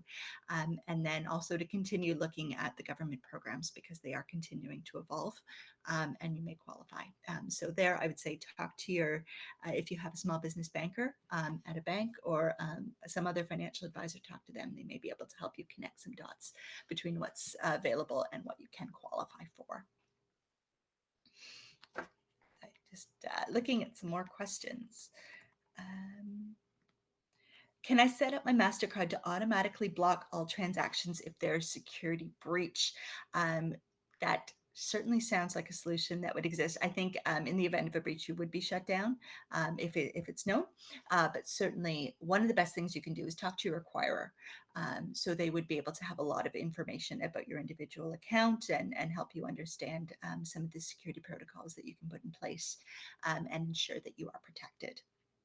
I would say on the cardholder side, so you as a small business may be in the process of accepting cards, but you're also probably using them as well for your day-to-day business. So know that there is the zero liability commitment from MasterCard, which is if your card is used fraudulently, you will be made whole by your financial institution. That's part of the MasterCard guarantee. What spending trends have you seen throughout the COVID-19 pandemic? Are there industries you've seen open up? So as I mentioned earlier, we've seen a huge transition to online shopping. It's been massive. The other nice thing that we're beginning to see is that retail spend is starting to tick back up again. So we're seeing some preliminary signs of recovery, which is always great. Grocery obviously doing gangbusters. Sectors like gas are down. So we're really seeing sort of huge shifts in spending patterns based on this new environment that we're in. But certainly have seen a huge shift to merchants going online that may traditionally have only been bricks and mortar, and that enables you not only to service a customer base that may be local, but just a little bit leery about going into stores, but also you can have that global penetration, which is super relevant in the context of today's event. Another question, what differentiates MasterCard from other credit card companies? So I will say that MasterCard has a huge acceptance footprint, particularly in Canada. For example, we are the only payment card accepted at Costco, or the only credit card payment accepted at Costco. There are debit solutions there as well. But there are various, every card is a little bit different. There's tremendous reward programs. It depends on the issuer. So if you're interested in getting cash back, look to a cashback solution. If you do a lot of traveling, if you envision once we can get on airplanes again, traveling to visit customers, you may want to look at a solution that offers travel rewards. And then there are things like grocery or everyday spend rewards that can just help you. It helps with a free bag of groceries every once in a while is always helpful for everyone, really. How do the benefit options with credit cards work? How do you decide what is right for you? What do some of the benefits cover? So here I really do encourage you to do your homework. I can't really give a blanket example for all entrepreneurs because you're all doing such different and interesting things. But what I would certainly encourage you to do is shop around, understand what you are looking for out of a credit card. Is it predictability in spend? Do you want to just be able to track it? Are you looking for a low interest rate? Are you looking to get a certain reward portfolio? There's also things like insurance or discounts, things like that may come. So do your shopping around. There are a number of websites that will help you do your research. Again, I've referenced the Financial Consumer Agency of Canada before. That's the government agency that is responsible for consumer protection. They have a tool to help you compare credit cards. There are also a number of private websites, for example, that help you track or compare credit card rewards or fees or insurance or interest rates. So it really depends on what your value proposition is, what you're looking for in a card. If you're looking for one, there's a solution out there for you. It's just a matter of determining what is most effective for your business.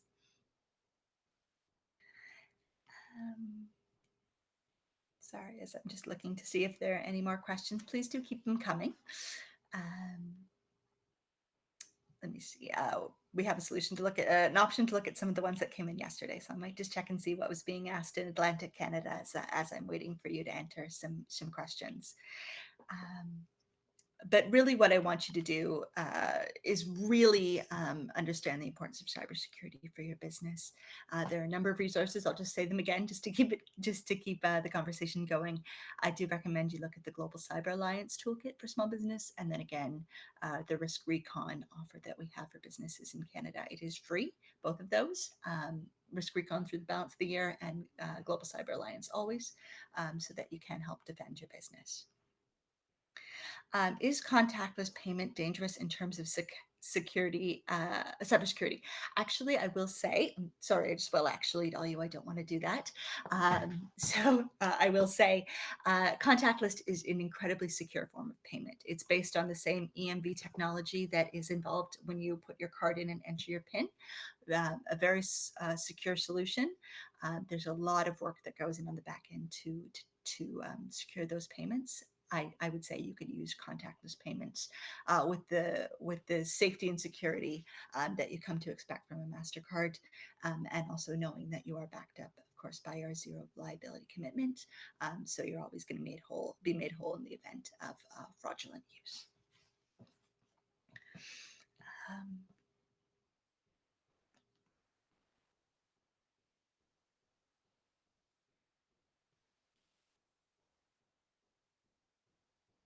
The other thing I would say, and just as again we're waiting for some additional questions, is that the startup communities that I've dealt with have all been phenomenal, just in terms of support.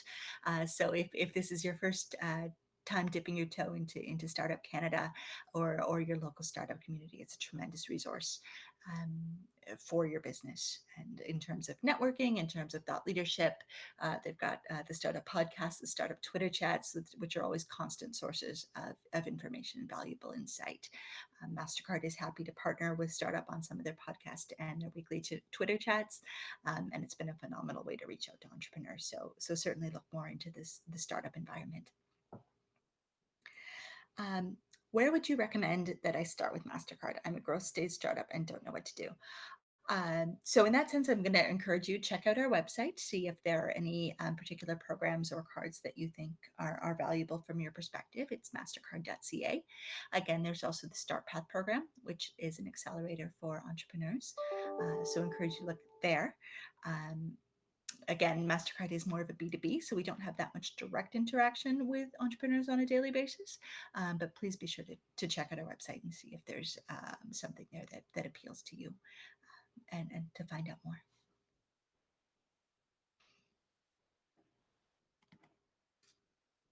Another one is it smart to get a second or third credit card? Again, that's something that you're going to want to consider and research based on your own personal and business context. They can be a useful tool depending on how you want to use them, but always based on your own research. What are you looking to get out of it? What are the various timelines for payment? Make sure you're keeping track carefully about how you're spending on them. And again, apps, there's some very good apps out there that can help you track that, or bank websites. Just make sure you know what you're spending, and you don't accidentally overextend yourself. Other resources that MasterCard has for entrepreneurs who are just starting. So again, I can't stress enough the importance of the risk recon offer. That's a great free and very valuable insight into your security setup. And then again, just look at mastercard.ca. Talk to your issuer as well, your small business banker or your acquirer. They're always going to have great insight into who you are individually, and what you do and how your business operates. And they're a great point of contact for you.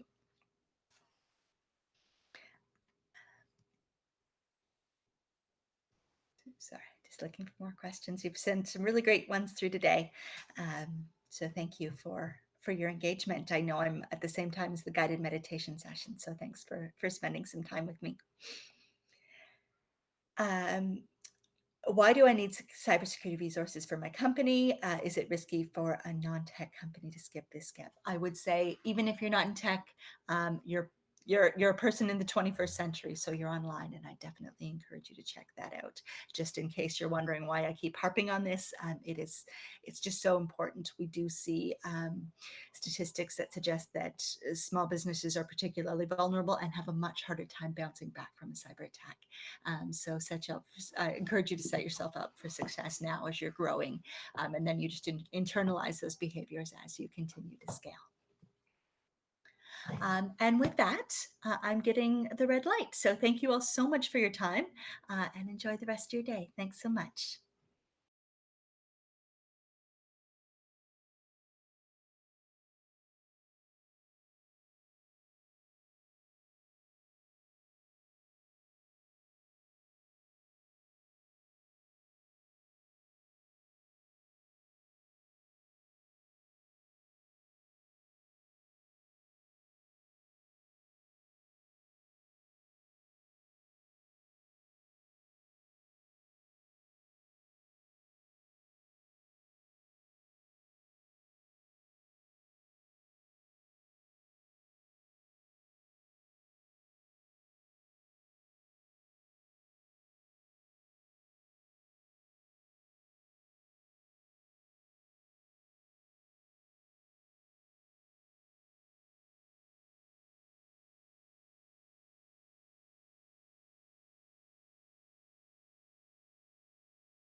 Hi, everyone. Thanks so much for joining the EDC Growth Lounge. So I'm Melanie Carter. I'm EDC's Knowledge Partnership Lead.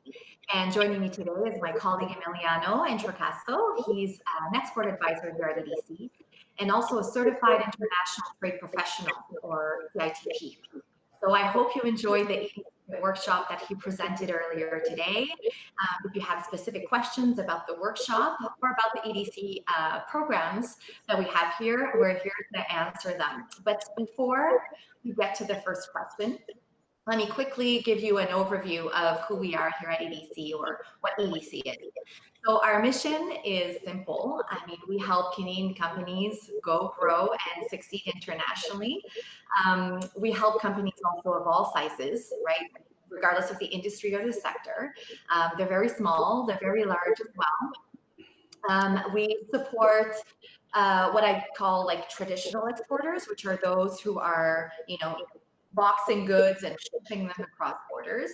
We also support service companies where, they do have international buyers, however, they're not shipping anything because services are rendered instead. We also support Canadian companies who are not exporting at all because they're basically selling or shipping to a Canadian company, another Canadian company, who then on-sells the product internationally. So we call those indirect exporters, and there's also support for those types of companies. And then finally, because of COVID, our mandate here at EDC has actually expanded, and we're actually able to support Canadian companies who are not exporting at all, right, or have no intentions to. So obviously contact us to see eligibility and see what we can do for you. So we do understand that taking your business to the next level, starting to export can be challenging. And like I said, our sole purpose is to guide you as you navigate the complexities of all of those global markets. So we're here to support you every step of the way. And then depending on where you are in your export journey, we do have various ways to support. So when you're earlier into your journey, so that is for startups and possibly scale-ups, we have a bunch of knowledge solutions, right? We have tools, guides to help you make informed business decisions. And then we have, like I said, publications, webinars available to help you throughout that process. And then when you land your very first international contract, we're here to help you ensure that you actually get paid. And then finally, as you're growing and as you're working with a commercial bank or financial institution, we can help you with a whole lot of different financing options. So with that, we're going to jump into the very first question, and please feel free, like I said, to ask about the EDC programs or about the FIT workshops, anything international related. We're here to answer for you. So I'm going to go ahead with the very first question that we received. And Emiliano, that's going to be a great one for you. Someone is very interested to understand where actually is the largest market for Canadian companies. Where are they exporting the most? So thank you, Mel, for the introduction and for taking us through that exporter journey. So one of the questions we get the most is, where should I export product, right? And it is a little bit difficult for us to answer because you know your product best. And, if you just are new to exporting, most likely you're considering the US as your first market. And you're not wrong with that. That means that, our trade relationship with the biggest market is with the US. However, as, for the last few years, the Canadian government has been striking specific free trade agreements with different regions. So also looking at those regions such as the European Union, for example, with CETA as a trade agreement, or the Pacific Union with the CPTPP groups of countries, those could be also very comparable markets as to if you're going to other than the US. So my recommendation will be, first take a look at what your product is. You know your product better than anyone else, or service, and then take a look at where your most customers will be like. Does it make more sense for you to maybe go to the European market first? because that's a possibility, right? Now that we have these free trade agreements, they're there for to break those barriers and to ensure that we access and diversify our group of or portfolio of customers into different areas of the world. So I know it's not like maybe the perfect answer you're looking for, but it's sort of the best recommended way to approach going overseas or going to a new market. Very good. So the next question is, what specific support does EDC have for earlier, smaller companies? And that person,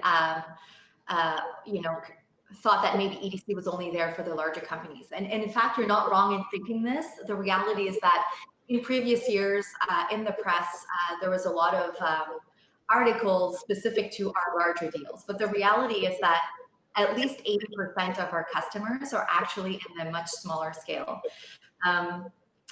Obviously, all of our financing solutions, as I was mentioning earlier on, are typically for those companies who are working with a commercial banker already. It's much simpler. However, we do have programs that are ready to go for a company that has their first international sale, as I was mentioning. So let me give you an example. So last year, or maybe the year before, through the startup event, actually, we met with a company that did organic skincare. And so she had been selling, through e-commerce online and was selling directly to customers, and that was great. And then as she started expanding, then a few retailers were interested in testing the product. So earlier on, she would sell, very small orders to these retailers, and they loved it. And then eventually these retailers wanted larger orders, and then they were asking the company, well, give me payment terms, because other skincare companies are actually giving me 30 days to pay. We expect that you're also will be giving us 30 days to pay. So when you're a startup company, well, regardless whether you're a startup company or a later company, there's always a chance that not being paid hurt your balance sheet, right? Hurt your cash flow. So you want to be protecting those sales when you offer payment terms. And that's where their program kicks in. It's called credit insurance. And their credit insurance programs basically allows you to ship on terms, and you pay a premium fee. And then if the buyer cannot pay because they're having cash flow issues of their own, or because they're going through bankruptcy midway through, then it pays 90% of that loss. So that program is available to you right from the onset, because with this program, our risk assessment is not on your company. It's basically on the buyer, right? Because that's where the risk lies. The risk of non-payment lies with the buyer. So like I said, from the very first time that you have that first international contract, to be competitive, to offer payment terms, go ahead and do that, but ensure that you do your due diligence on the buyer. That's where we kick in through the insurance product. So it's very wide utilization of that program, in that you can insure one buyer at a time or one contract at a time. Or you could choose to insure all of your international sales if you have quite a few going on, as opposed to keeping an eye on every single limit and every single buyer. We have that kind of umbrella program that you can access as well. So that's available to you from the very start. And one great thing about that program, Mel, that I always tell clients is that as you're creating your export cost, to ensure you include the cost of the insurance in your export cost, because this way you're safe on the transaction, right? You are able to sell properly. You have that peace of mind. Plus, you're actually somewhat charging back the customer for that insurance, even though they don't know that. So it makes you more competitive. Plus, you're recovering the cost. So it's sort of like a no-brainer to use the insurance solution for any export sale, no matter how big or small it is. So that's one thing that we always get asked, like, how do I get back this cost? It's like, charge it in your export cost. That's right, exactly. There's a cost to short-term financing, which is basically what you're doing with your buyers, right? And so that cost is that premium for the insurance that you just kind of put back into your cost structure. Very cool. Thanks for pointing that out, Emiliano. So in the next one, somebody saw a webinar that we did specifically for Indigenous entrepreneurs. And the person is asking whether or not there are special resources or funding opportunities for Indigenous entrepreneurs. So Emiliano, did you, I think we do have resources for that, right? Yeah, so if you contact our export help team at EDC, and you can reach them through the one-on-ones that can happen after this growth lounge, then we'll be able to send you that information. There's quite a number of programs available from the government. So what we look at your sort of your company profile, and then we'll give you some advice on which ones will be most suitable. You still have to go through the eligibility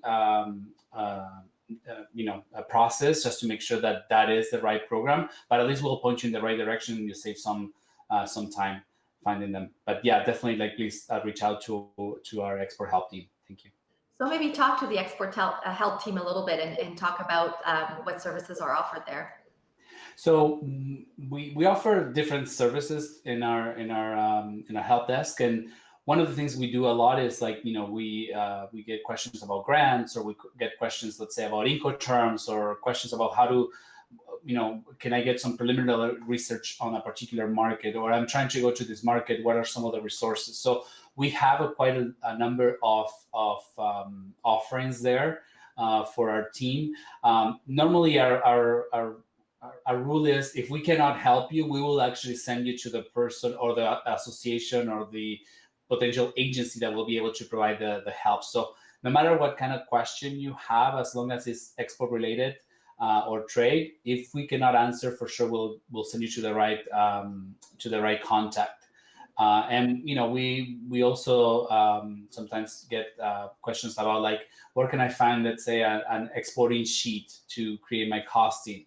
So that's something that I answered this morning, for example. So we have resources like that we can send you almost right away. We do work in a priority, all right? And as you know, there's a lot of clients reaching out to us because they want to export, they want to explore that opportunity. So it's usually between 3 to 5 days at the most.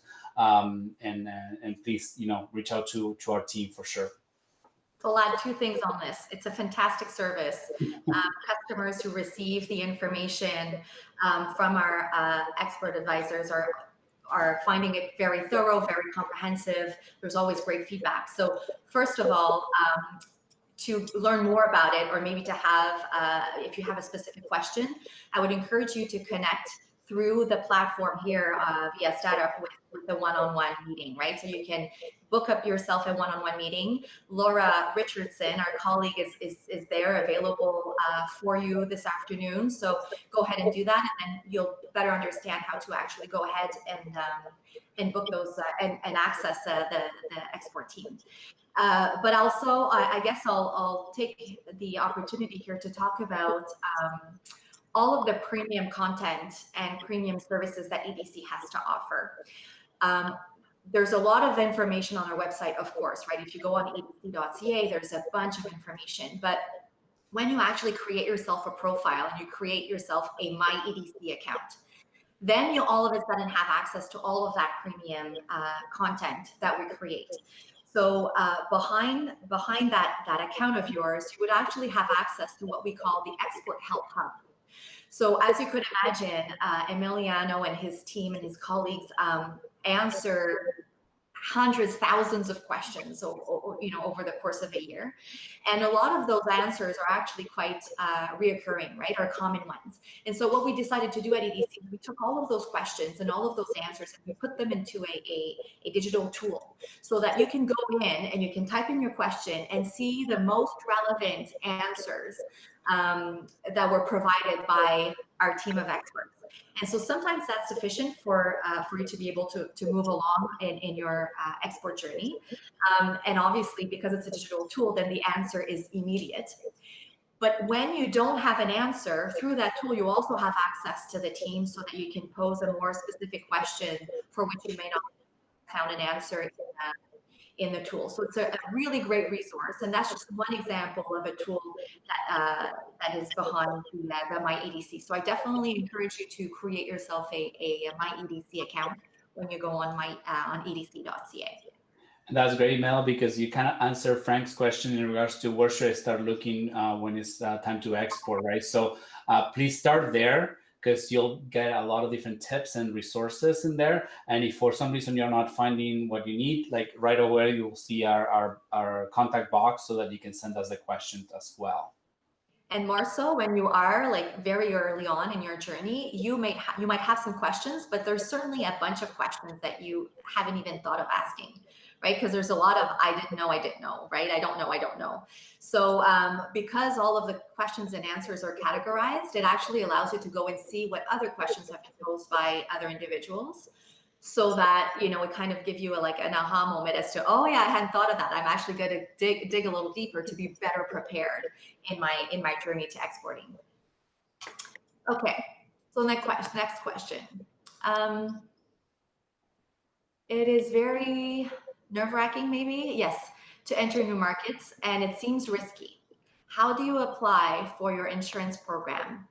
Is it guaranteed? Okay, so how to apply? Well, the best way to apply is actually to, well, maybe connect with Laura during the, and book yourself a one-on-one meeting. That's the first step. Otherwise, I do have the number to call here. You can also call the 1-800-229-0575. Again, that's the 1-800-229-0575. And we have a group of advisors there ready to answer your questions about how to apply. Most of our solutions are actually online, so you'd be guided through an online application process. And if it's guaranteed, well, that's a great question. I mean, technically speaking, once we approve a limit on your buyer, and if you ship within those terms and within the terms of your policy, then it is guaranteed in that, you know, if the buyer doesn't pay, you would be covered at 90%. But obviously, there's a lot of technicalities. There's things that you need that you do to be on top of your policy. So, I mean, those are all things that we would walk you through as you would be coming in for the very first time with that kind of a policy. Okay. So, hi, Melanie and Emiliano. Hello. Can you give me some examples of bad attempts at Canadian startups entering the global marketplace? What are the most common mistakes? So, Emiliano, do you want to give it a first? Yeah, for sure. I think it's Baruch that asked the question. So, as I mentioned in the workshop, right? Sometimes what I see as a mistake, and not only on the startups, any company going anywhere, is trying to go into all the markets at the same time, which is something that I know that, you know, people are very enthusiastic about going global and everything, but that's not the way to do it. You know, as you follow the workshop, I sort of gave some explanation on how to select the markets and sort of narrow down your approach. One thing that I will suggest is one of your Fit Skills Light units that you got with your delegate package has the specific step-by-step on selecting the market. So I'll say this, like, try to go through that first, as at least you have that specific. Other mistakes could be, you know, not insuring your receivables, and then, you know, trusting your gut that, yeah, I'm going to get paid, but it's that one sale that, you know, goes out in the market, and that maybe, you know, by whatever reason, right, you know, the customer doesn't pay. And so ensuring that is important to always mitigate your risk. So if you're thinking there is a potential risk of non-payment, well, look at what you could do to mitigate that risk. In that case, will be the insurance. If there is a potential risk of a shipment being destroyed or lost during the transit, so how do you mitigate that? Well, you use cargo insurance for that. So always try to be pessimistic in terms of like what could happen, so that could at least help you to think of the potential risk, and then with that in mind, then you can try to go and find a solution. Like if you don't know a particular risk that could happen, like again, like reach out to us and we'll give you some ideas. It's not so much about selling you the product; it's more about making you aware, right? Because at the end of the day, the whole point of this accelerator is so you are aware. And for me, I think knowledge is key. That's what we're working with a lot of early stage companies now with our knowledge products that can actually help you be equipped with those tools that you need in order to make your decisions. So I'm hoping that is a good answer for you. But again, like feel free to reach out to our team if you are thinking of any potential mistake that you might be considering or potentially could happen to you, and see if we can give you a resolution for sure. Yeah, exactly. Knowledge is key, and being prepared is key. There's always that balance of, kind of over preparing and spending so much time, preparing in advance versus learning along the way. Because sometimes, unless you've actually experienced it, you wouldn't have even known that, that kind of a risk or pitfall could have been in front of you.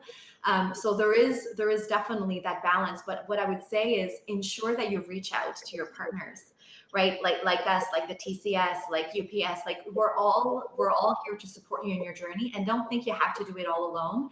I've heard many times from companies, startup or not, that being an entrepreneur can sometimes feel very lonely, in that, it feels like everything is on your shoulders, that, you're responsible for everything. Sure, true in many ways, but also there are so many of us that are here to help you. I mean, my job, Emiliano's job, for example, is solely there to support you through that journey, right? So do reach out. There's never a silly question. We're here to help you out.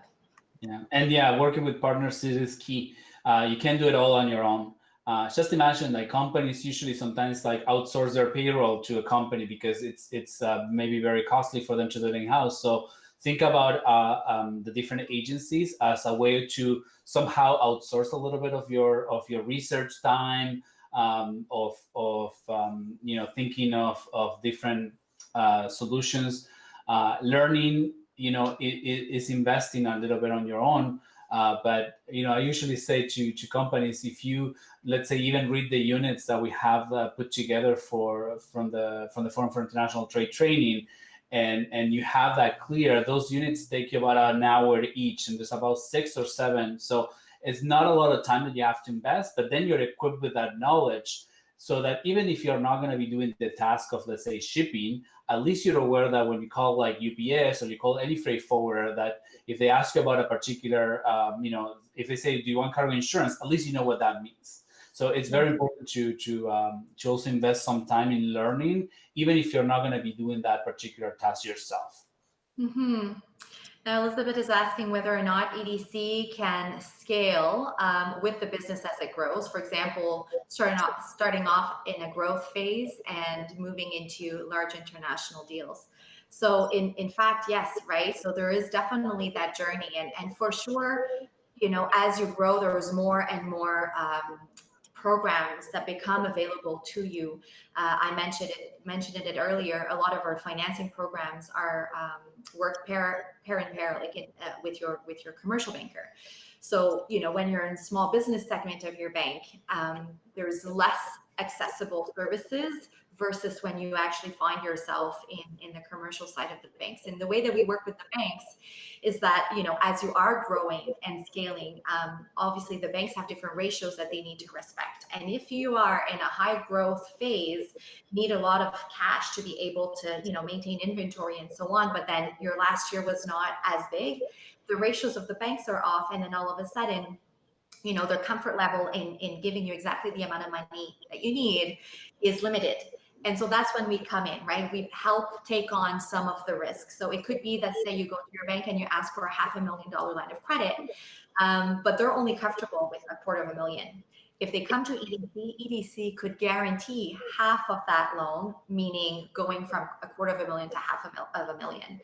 So it's a risk sharing mechanism that we do with the bank. It's a program that is highly successful. We have thousands and thousands of companies that are using it. But again, that's an example of how you can actually grow with our different programs and scale. And even though you're scaling real fast and the banks are not keeping track because they're having a tough time following you, then that's where EDC comes in and it takes on some of the risk. I mean, you'll probably have seen it on our website. We are international trade specialists. We are the experts. We've been doing that for 75 years. So we do have a lot of risk mitigation tools. Some of them are to mitigate the risks for the banks on your behalf, and some of them are directly to you with the credit insurance program as an example. Do we have time for one more question?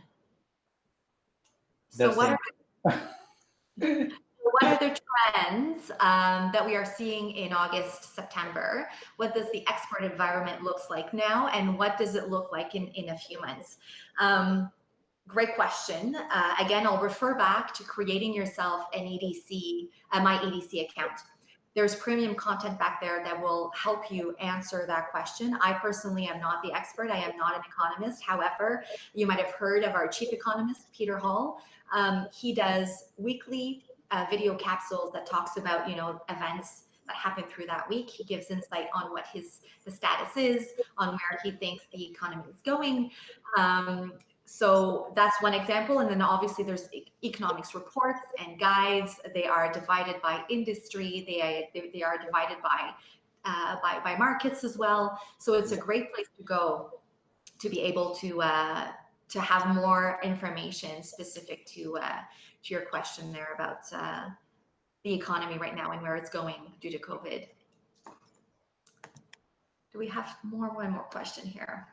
Nope. I think that's it. We have to wrap it up now. I know we want to stay, but it's time for the next session coming through now. So thank you so much. Bye-bye.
Bonjour tout le monde. Hello, everybody. Welcome to the Trade Commissioner Services Growth Lounge. Bienvenue à la Growth Lounge des délégués des services des délégués commerciaux.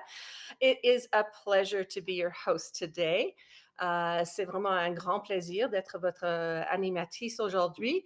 And I just wanted to start by saying a little bit about what the Trade Commissioner Service does. We are basically Canada's export promotion agency. We are part of the federal government. We are public servants, and we are a network of trade commissioners around the world who help Canadian companies enter new markets and do business internationally. Je voulais juste commencer avec quelques mots sur le service des délégués commerciaux. Nous sommes le service de promotion d'export le plus grand du Canada.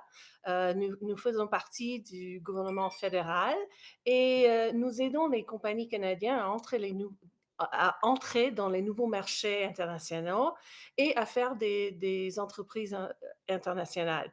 With that, I will start looking at the questions that are coming in. And I see the first, before I start with the questions, I wanted to acknowledge that I am being supported by my colleague Reynolds Lauer. Je voulais aussi reconnaître que pour cette session, j'ai l'appui de mon collègue Reynolds Lauer, qui est en train de faciliter un peu le chat line pendant que moi, je réponds les questions oralement. So Reynolds will be managing our chat line while I'm answering questions during this session. So starting with the first question, what I'm seeing is what's the difference between the TCS and EDC advisors? So this is a really great question because there's a lot of confusion out there as to what is the difference between the TCS and the EDC advisory service. So the TCS, we're a network of trade commissioners both here in Canada, we have about 120 trade commissioners distributed across 6 regional offices, and around the world. Overseas, there are over 860 trade commissioners in more than 150 countries and 160 offices. So, and when you compare this to the network of EDC advisors internationally, I think they now have somewhere between 40 and 50 EDC account managers who are located overseas. And then in Canada, they have a fairly large network in Canada, but it's very different on the ground overseas. Our focus is really helping Canadian companies with information and contacts and troubleshooting, and their focus is more on the addressing the financial issues related to international trade. Next question. How do I know which one to go to? Seems like there is some similar support. Yes, it does seem like they are very similar. The best way I can explain it is if you are starting on your export journey, there are resources that both EDC and the Trade Commissioner Service can offer in terms of informational products to tell you, to give you information about the markets that you're planning to enter. The key difference is really that when you want to start digging in deeper into specific questions in a market, the Trade Commissioner Service has the resources on the ground to help answer those questions. And so that is kind of the difference. I would also say that if, as you're starting your export journey, start with the Trade Commissioner Service, and then as you get closer to the finalization of an export deal, that's when you need to start engaging with the account managers and the financial advisors over at Export Development Canada. Next question. Can I explain what tariffs are? So tariffs are taxes that a country will levy on imports coming into that country. Typically, tariffs are imposed when a country wants to protect a national industry. So a good example, going to looking to our neighbor to the south, a good example would be softwood lumber. We have had tariffs imposed on Canadian exports of lumber into the United States. And those tariffs basically are used by the US government to shore up the domestic softwood lumber industry in the United States.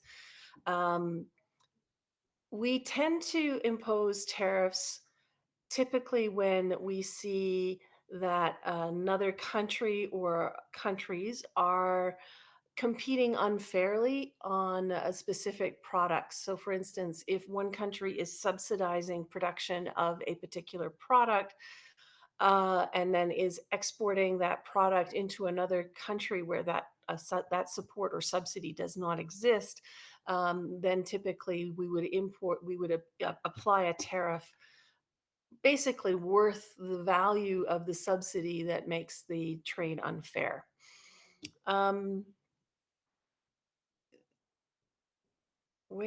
Next question. Where are most people from Canada exporting to? So right now, exports in the most recent year, let me see the stats for this. We're going to the United States. The US has been traditionally our largest partner, and they currently take approximately 75% of all of Canada's exports. Some of that export may be transshipments, so exports that are going to the US and then going on to other countries, but it is very difficult to extract that kind of data from the export stats. Our next largest export destinations are the UK, and then I believe it's Japan. And typically, you know, the next 5 destinations, export destinations, tend to be between 1 and 1.2, 1.5% of the exports. So they're significantly smaller export markets. In Canada, we believe that export diversification is really important, and we are encouraging companies to export to more markets if possible. And that is in part why we have developed and launched the Can Export program a few years ago. Can Export is really designed to encourage companies to explore new markets and enter new markets. Next question. Do we provide assistance to companies that are looking to raise capital? Yes, we do. We do work with early stage companies that are looking to raise venture capital. And this is the only instance of where we work with companies to raise capital. It is in the space of in the venture capital space. So early stage companies increasingly today need to become global companies practically from their inception. And so if you are going to be pursuing a global customer, it also makes sense to have global investors engaged in your company. And you want smart money engaged in your company. You want investors who know your business and can help you grow and can give you advice and access to contacts and information that will help you better position your company for growth internationally. So in the instance of early stage companies that are seeking to commercialize internationally, yes, we do assist companies with raising capital. We have had a trade commissioner co-located with the Canadian Venture Capital Association now for a number of years. And that person's role is essentially twofold. One is to understand the investment interests of international venture capitalists. And then the other part of her role, it is a lady who is the incumbent at the moment, is to work with the Canadian venture capital industry and help them to become more international in their investment activities and support the development of cross-border and syndicated investments on the part of Canadian venture capital with international venture capitalists, because that will make our venture capital industry here in Canada much stronger and much more robust, and also will help attract more venture capital from overseas to come in and consider co-investing with a Canadian partner in a Canadian company here at home.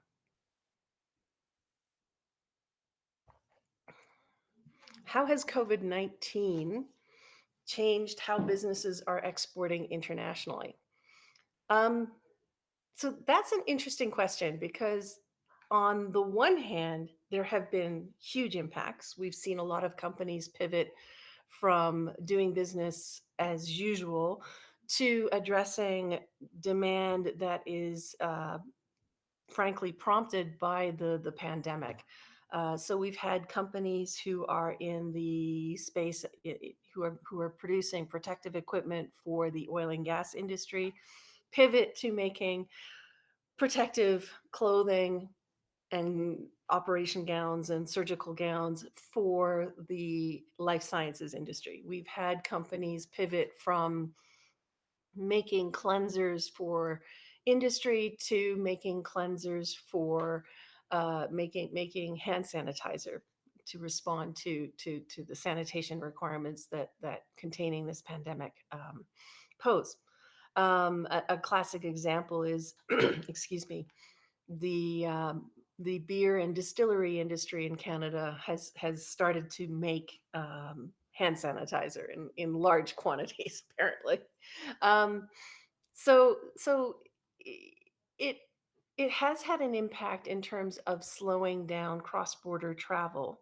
So certainly in terms of exports of services from Canada to other jurisdictions, you're no longer able to travel. And if exporting your service required that you be able to travel to a particular destination in order to offer your service, that has clearly become much more difficult for Canadian service providers that are internationally active.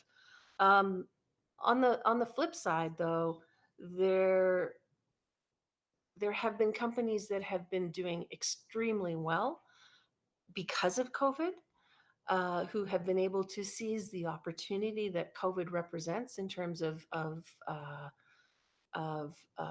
creating new demand that company is capable of addressing. But it has also posed significant challenges for other companies and other segments of our economy, like the energy sector, that has seen demand for energy slow down during the initial phases of the pandemic as we went in, as the global economy went into shutdown, and so required less energy. So it's had different impacts on different industries depending on how things have played out. Next question. How does CanExport work? Can anyone apply? So anyone can apply for CanExport. The one caveat is, of course, that to be approved for CanExport funding, you do need to meet the terms and conditions and the eligibility requirements for the program. The basic first condition of eligibility is that you must be a for-profit company, and you should have reported earnings of between $100,000 and $100 million in the past year. If you have not yet reached that income threshold, then it would be very difficult to apply for CanExport successfully. But there are other programs that you could consider. And also, it would be remiss of me not to mention that depending on which province you live in, there are also programs that are offered at the provincial level that can help you start exporting internationally as well. I work in the tech industry, saltwater conversion, and I'm looking to expand into South American markets. Where would you recommend I start?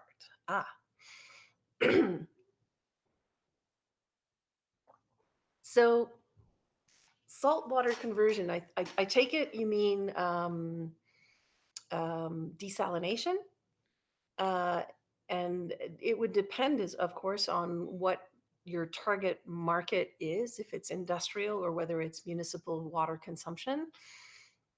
But I think the first question would be, for me, is understanding which countries in Latin America or South America you're interested in. And then understanding how much market research have you done to date on those markets. How much do you know about those markets? How is water treated? How is water treatment managed as an industry in each of the countries that you're interested in?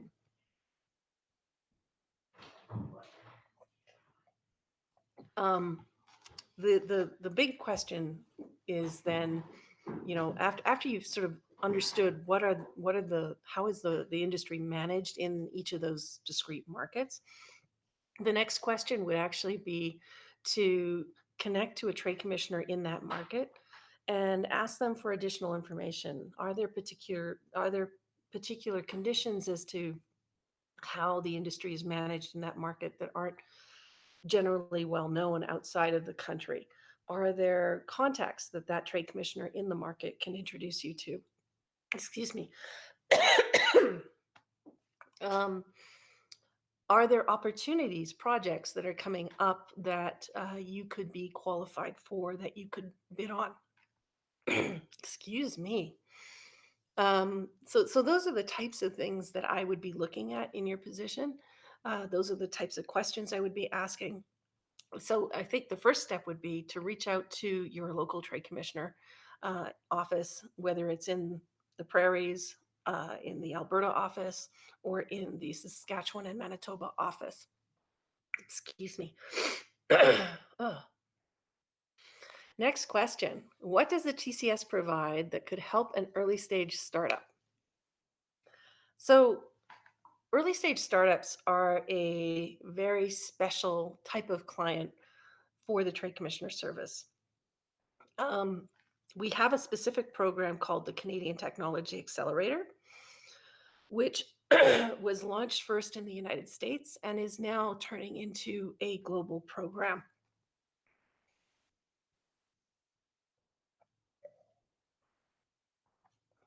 And with the Canadian Technology Accelerator Program, it is a competitive program, and it is typically focused on industry sectors. So the CTA program, as was discussed in the earlier presentation today, focuses in on companies that are active in life sciences, information communication technologies, advanced manufacturing, and clean tech.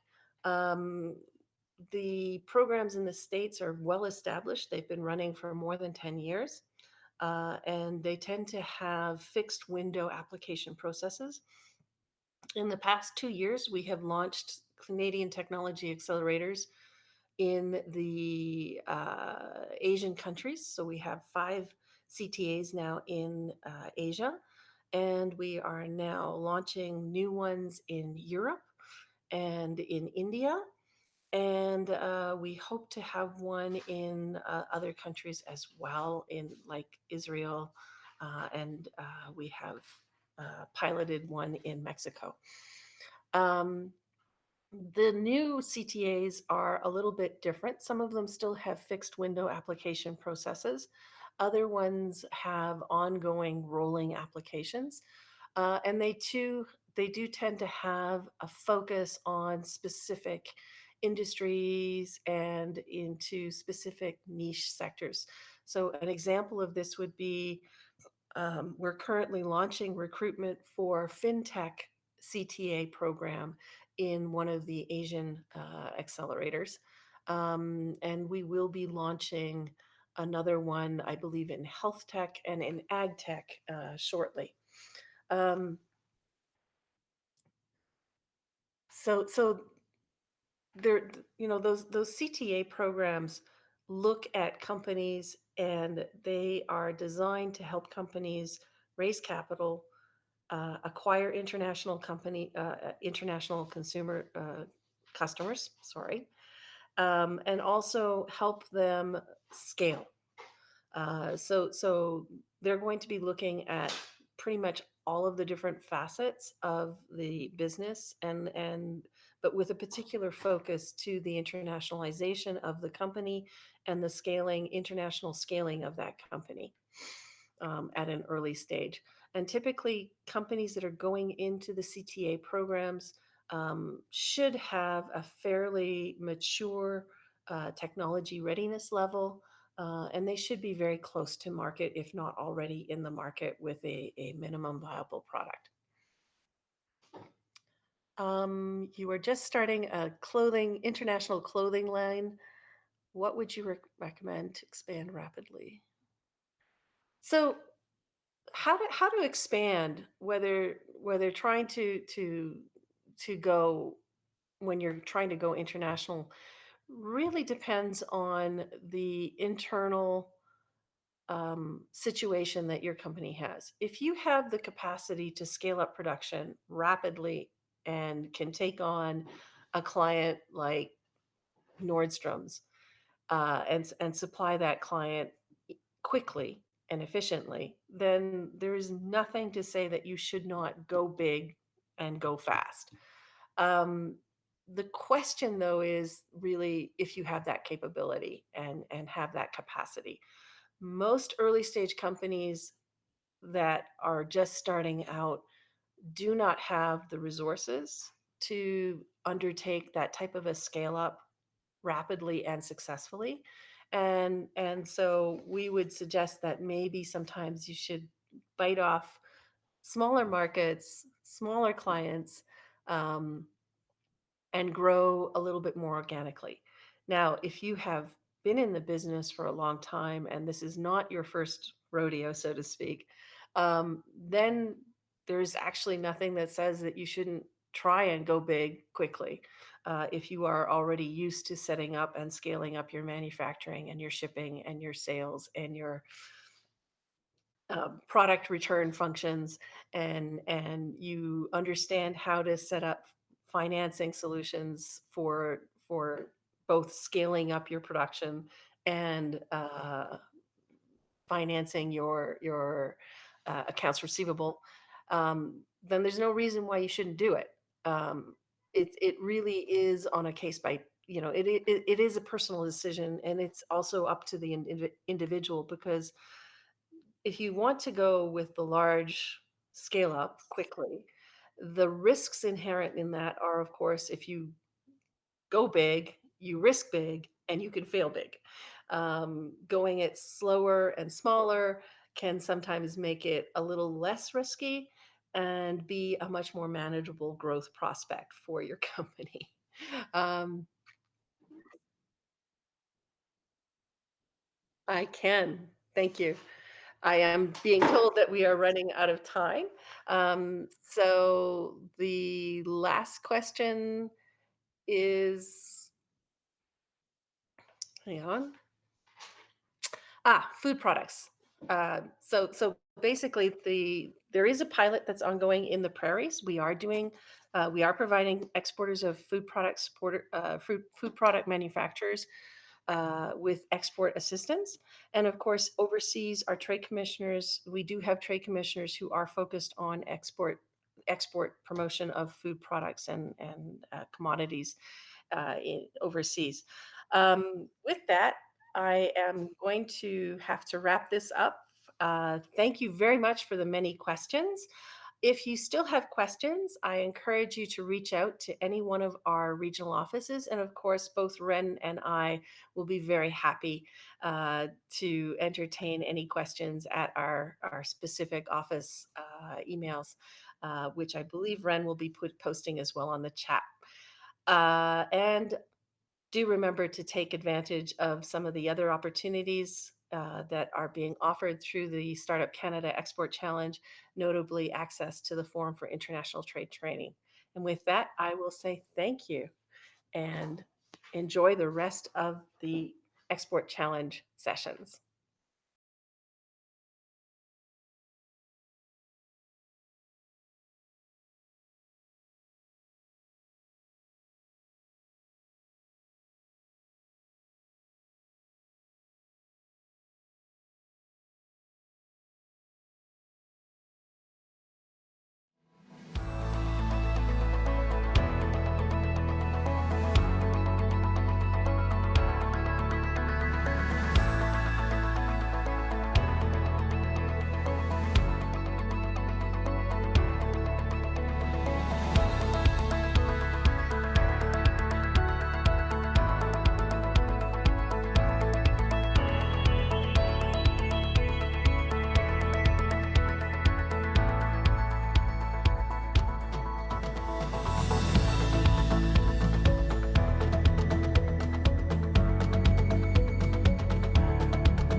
Hi, everyone. I'm so excited to be here today to demo our Market Finder tool. I also just spent the morning chatting with some of the entrepreneurs, so now I'm super inspired by all of your passion and so excited to show you this tool, which can hopefully help you in your international goals. So let me share my screen.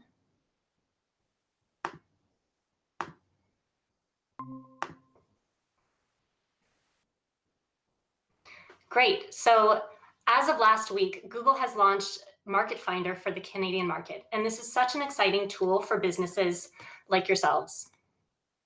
We know that export has many dimensions and it's often tricky for businesses to get started.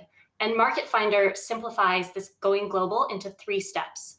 The first is finding new opportunities, so which markets make sense for your products. The second is planning your operations. And the third is how to successfully market your business in a new country. And this tool is also great because there's over 200 in-depth articles, country guides, and case studies. And in addition to that, it's really a treasure trove of information all at your fingertips. So let's get started. The first step is to find those new opportunities. So when you go to g.co/marketfinder, you'll be prompted to enter the URL of your website. Once you do that and accept the privacy policy, now the tool can get started.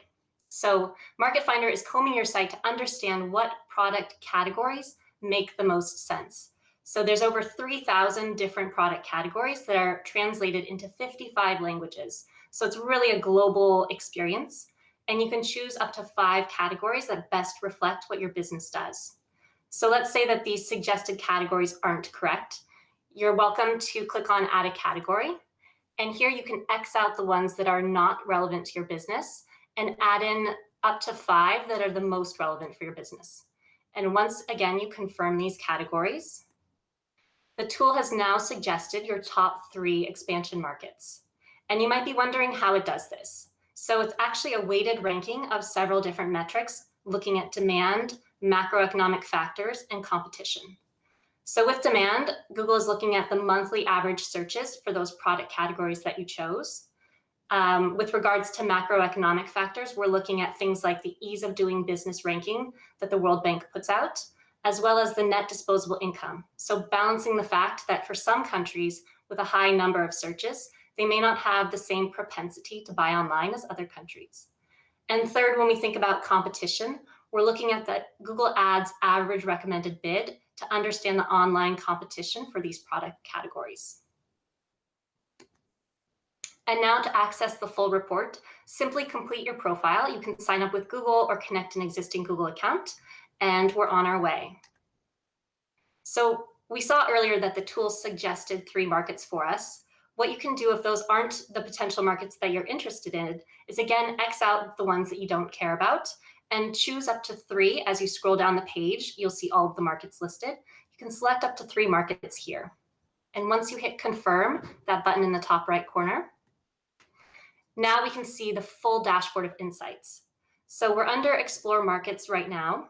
And this is really exciting because there's more than 40 metrics across 7 different categories. And this enables us to understand country profiles, economic profiles, online profiles, so how consumers behave in some of these countries, along with purchase behavior and logistics.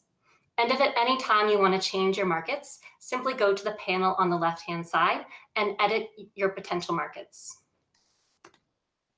So let's dive into country profile. And here again, we can see our domestic market, Canada, compared against 3 of our target markets. So this is the US, Germany, and the UK. And you can see that the US by far has the largest population of users, but that Germany and the UK are also much larger than Canada. Another interesting part about this tab is the languages spoken. So we know that localization or translation of your site into local languages is very important for certain markets. So Canada, the US, and the UK, English is all the dominant language spoken. But in Germany, naturally, German is the most popular language, although there is a large amount of people that also speak English. It's also interesting to note when you think, and we'll talk about localization later, but when we think about localizing, even for countries where English is the same dominant language, there are some certain nuances into how people refer to certain products. So things like a sweater in one market might be a jumper in another market, so just something to be aware of, even when you think about your English site experience, making sure it's localized to the appropriate country. Now let's jump into another view. So we talked earlier about how the tool can prioritize markets for you, and this is just a snapshot of some of that data. So the demand assessment, looking at the monthly searches across the categories. So this is based on the categories we chose at the very beginning, the ones that best represent your business. We can also see the World Bank data for the ease of doing business rankings. So the US and the UK have a much higher ranking than Canada and Germany. So something to think about as you're expanding your operations is how easy it is to go into certain countries. And finally, that competitive assessment. So in this case, the US has very high average bids, indicating that it's a much more competitive market than a country like Germany. All right, we've done step one. We've figured out where we want to go. Now let's dive into step number 2, planning your operations. And I would argue that this is some of the most interesting data that's available on the site. So when you go to that second tab at the top, plan your operations, you'll see that there's 6 different sections that you can drill deeper into. Things like localization, global payments, customer care, logistics, talent recruitment, and tax and legal. And oftentimes, operational challenges are prohibiting some of your future growth. So digging into it earlier in the journey will only help you as you go into more countries. So let's take global payments as an example. And here within the tool, we can see some of the top forms of payment by country. So we know that in North America, credit cards and debit cards are widely used for e-commerce purchases. But if you look at a country like Germany, you can see other forms of payment like e-wallet and bank transfer are actually quite popular. So it would be important to optimize these payment methods on your site before you enter this market so that when consumers visit, they're able to pay you how they like to pay. And the tool goes one step further. You can actually select the payment methods that you care about, and then the tool will surface which payment providers can have that capability. So in this case, I chose card and e-wallet, and I can see that Adyen, for example, has the capabilities to add these different payment methods. And there's even a blue button where you can contact the provider directly or visit their website. If we move on to localization, we know that consumers, nearly 3/4, enjoy spending time on websites in their own language. But we also know that businesses say that it's tough for them to localize. It's hard to translate site content, and it oftentimes is a prohibitive factor for their growth. So this section of the website, I think, is very interesting because it not only provides articles, but it also provides a quiz. So you can understand for your own operations where you are on your localization readiness journey. Do you have a style guide in place? Have you thought through the different parameters that are necessary when you start thinking about translating or localizing your site for different markets? And at the end of this quiz, you'll receive a grade and additional resources that you can click on to help improve your grade and improve your readiness. And finally, there's country guides. So Google has gone ahead and created 30 different country guides for various countries. And in this case, we chose Germany and the UK as some of our expansion markets. So the tool has already surfaced these 2 country guides for us proactively. The last section I'll talk through today is logistics. So again, we know that with COVID, e-commerce has been going, tons of growth in just a short amount of time. And it's important if you sell products to be able to understand how not only to ship cross-border, but also to handle returns cross-border. So this is a great section to, again, dig deeper into various countries using these country guides as a starting place. All right, finally, step number 3, we're ready to market our business internationally. And when we click on this tab, we see, again, a lot of great places to go deeper. So global marketing strategy, we can go deeper into search, display, and video advertising. And as an example, I'm going to click on the global marketing strategy tab. And here above, there's more content that's specific to your advertising strategy in new markets. But if you scroll all the way down on the page, you'll see all of these useful tools and services that Google has put together in one place for you. So this is what I was talking about at the beginning, this treasure trove of information for businesses, where we've curated a lot of Google's existing resources and tools and put them in one place for you. So you don't have to Google search and find all of these different resources. You can simply go into the tool and it lists them for you. So things like Think with Google, which is where we publish research on consumer behavior, Google Trends, which again is a great place to see search behavior by country, and things like digital workshops. So you can do free courses on everything from search to social media. And I just mentioned Google Trends. So even within this Market Finder tool, there's an overview of Google Trends. So we can see on the left some of the categories that we first chose. So in this case, hosted data storage. And across the top, we can see different countries. And you can quickly toggle across the countries or click on that blue hyperlink to go directly into the Google Trends dashboard and dig deeper as you so choose. The final section is all around COVID-19. So we recognize that this is an unprecedented time for businesses everywhere. And we've done our best to aggregate a lot of the resources and information into one place for you. So general response information, global trade measures, and again, that consumer and demand insights. Because we know that decades of progress on e-commerce have been made in a matter of months. And the last slide I'll talk you through is just that dashboard. So this is when you first enter the tool, the place where you can see your shortlisted markets and kind of those quick guides that are surfacing for you. So at any time, feel free to edit the shortlist and dig deeper into different markets. And for now, I'm going to stop presenting so I can see, well, you can see my face, and I can answer some of your questions. And so I am still looking at you, but on my left, I have a big monitor so I can actually read some of the questions that you're asking in the live chat and make sure I'm answering them for you. So first, we hear that Google Market Finder sounds amazing. What are my suggestions for the best ways to use it? I really think that this tool can accelerate a lot of the fact finding that you're doing on your own and a lot of that market research and enable you to do it much faster because everything's kind of in one place. There's pre-done country guides for you to look at. There's a lot of the links to our own Google resources and tools. And so I think regardless if you have an idea of markets that you want to go into, this tool can surface markets, but you can also use your predetermined list of markets and do your research all in one place.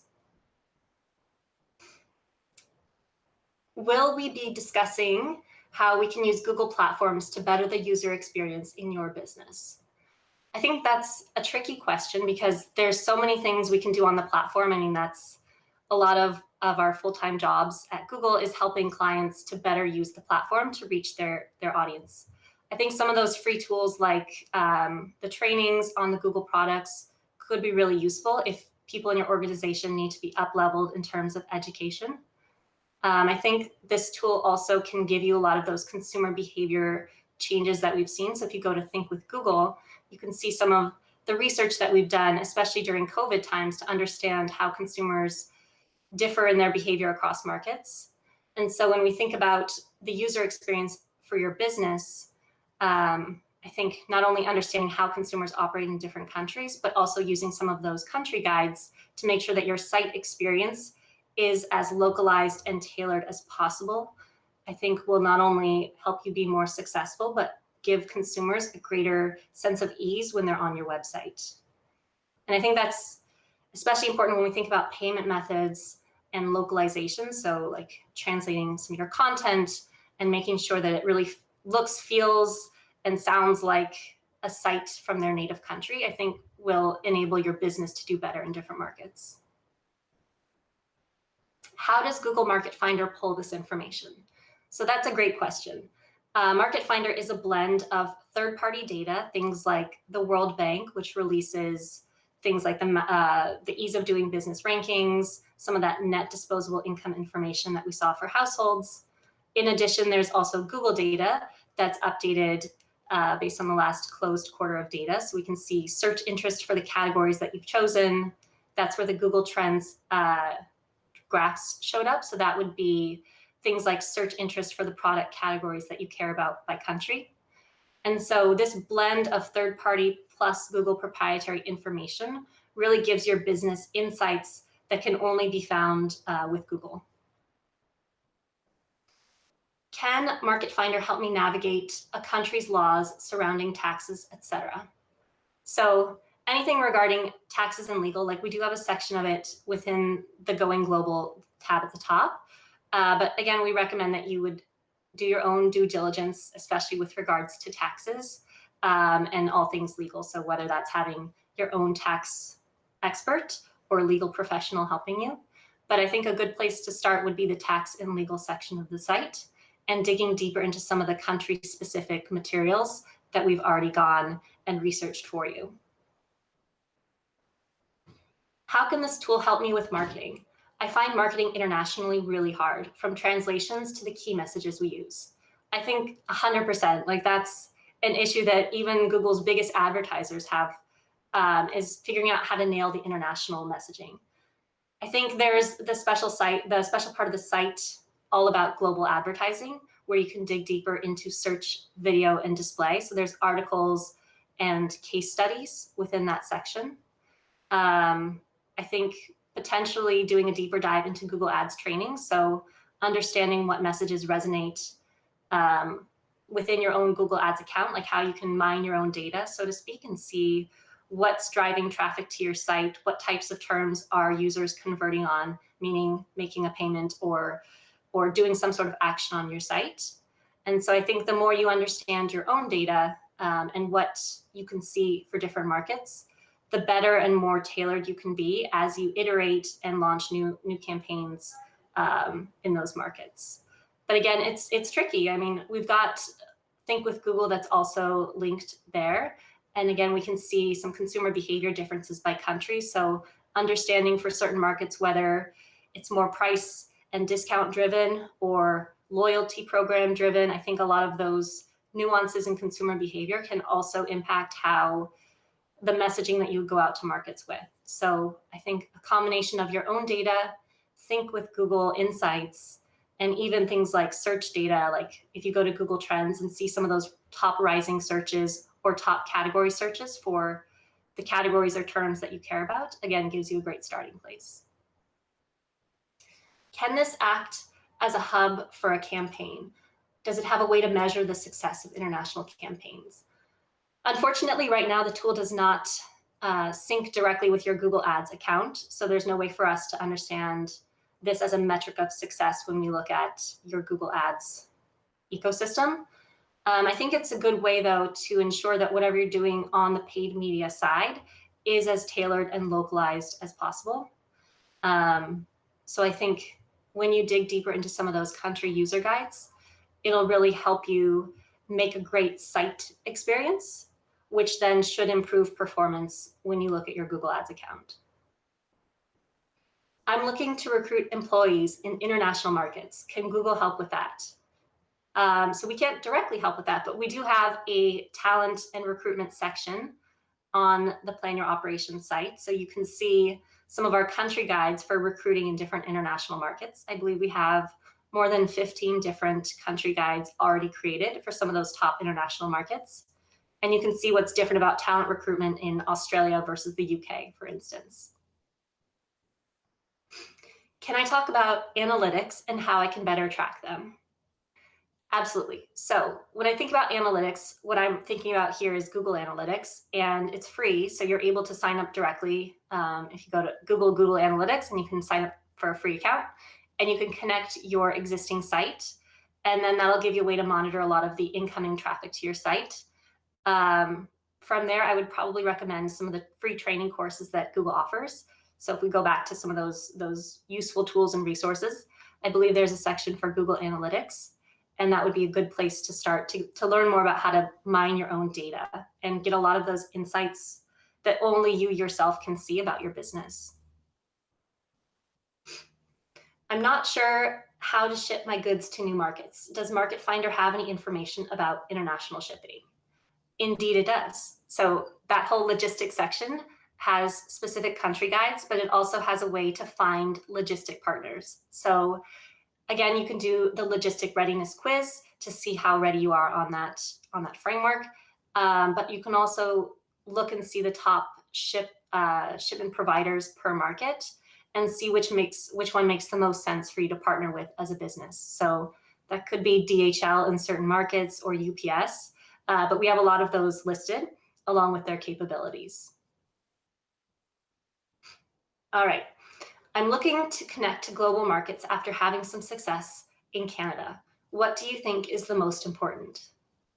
I mean, this question, I'm wondering if you mean what is the most important market to think about, or like that next export market. I think the tool does a really great job. If you think about your categories, that's how it first prioritizes markets, is based on the category of your business. And I think that's a great starting place. If you don't really have an idea of where to go, why don't you see what the tool suggests for you, and then you can gut check it and say, yes, this makes sense for me. I think for Canadian businesses, a very popular first domestic market is the United States because of its proximity to us, and as we saw, its very large population. So I think a lot of businesses here see the US as really an extension of a lot of the great work they're doing in Canada. It's still English first, so you can use a lot of the same marketing messaging that you've been using in this country, and you wouldn't necessarily have to create a brand new site experience for American shoppers. How can I make sure my product or website shows up in Google search, top of the page, or even just on the first page? What can I do to optimize my website to do that? So this is really about search engine optimization, and a lot of what I've been talking about is search engine marketing, so more of the paid media. When we think about SEO, that's a part of the business that I unfortunately don't work on. So it's very church and state here, where if you're on the SEM side, you really don't look into SEO. But I think there's a lot of great resources available online for you about SEO optimization and just understanding the things you can do on your site to increase your organic search ranking. Within the paid media sector, when you think about that top of the page, those first couple spots are reserved for ads. So that's a way to guarantee that you show up at the top of the page is through some paid search marketing. And we're not asking that you or suggesting that you would invest a lot of money in this strategy. I think there's ways to be very tactical and efficient with the spend that you do have through audiences. So you can just specify what types of people you want to target. You can also set your bid strategy to really maximize, what you're comfortable paying for a click.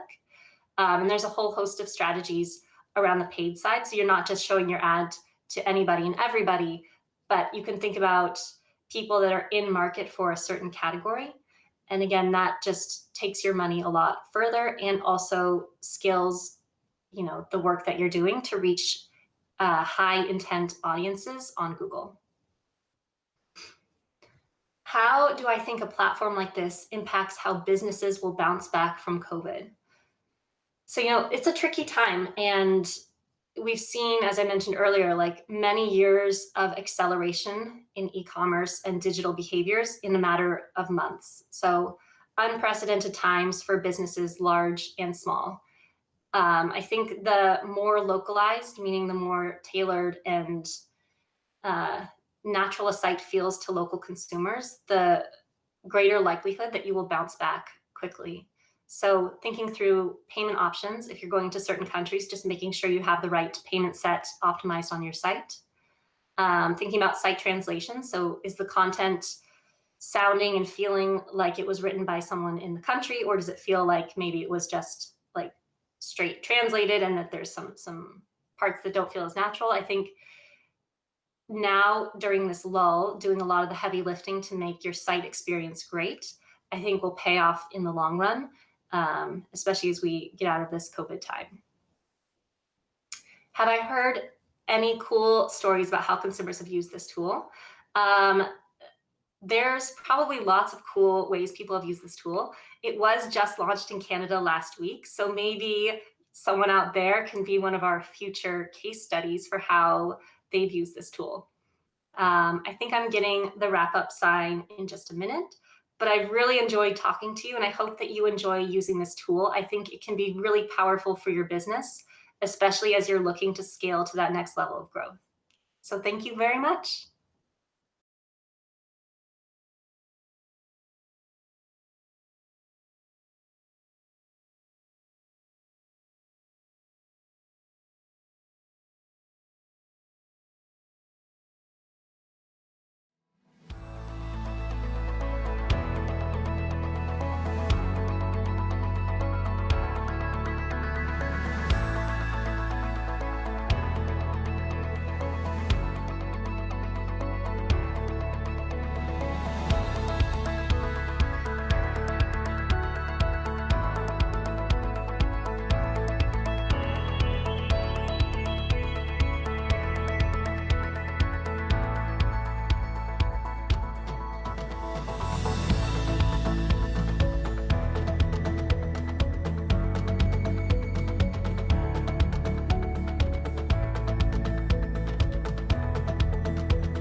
Good morning, everyone, or afternoon, and welcome to the Canadian Intellectual Property Office, or CIPO, presentation on protecting your IP abroad.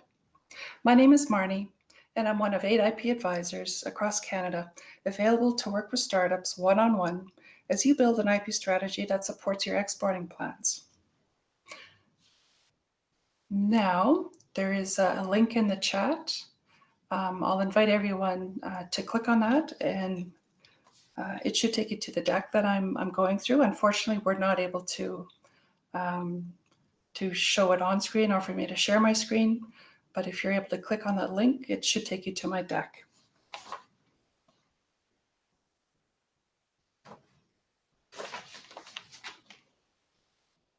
So what I'll do this morning is we'll talk about 3 common mistakes that can seriously impact a business when manufacturing outside Canada or selling goods and services abroad, and that includes over the internet.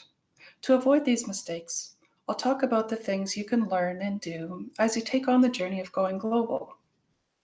I'll cover ways to minimize disclosure of proprietary information that could limit your ability to own your own IP, and how to learn about and apply to protect the IP important to your competitive advantage in your target markets, and what you can do if you find you need to enforce your IP in one of those markets.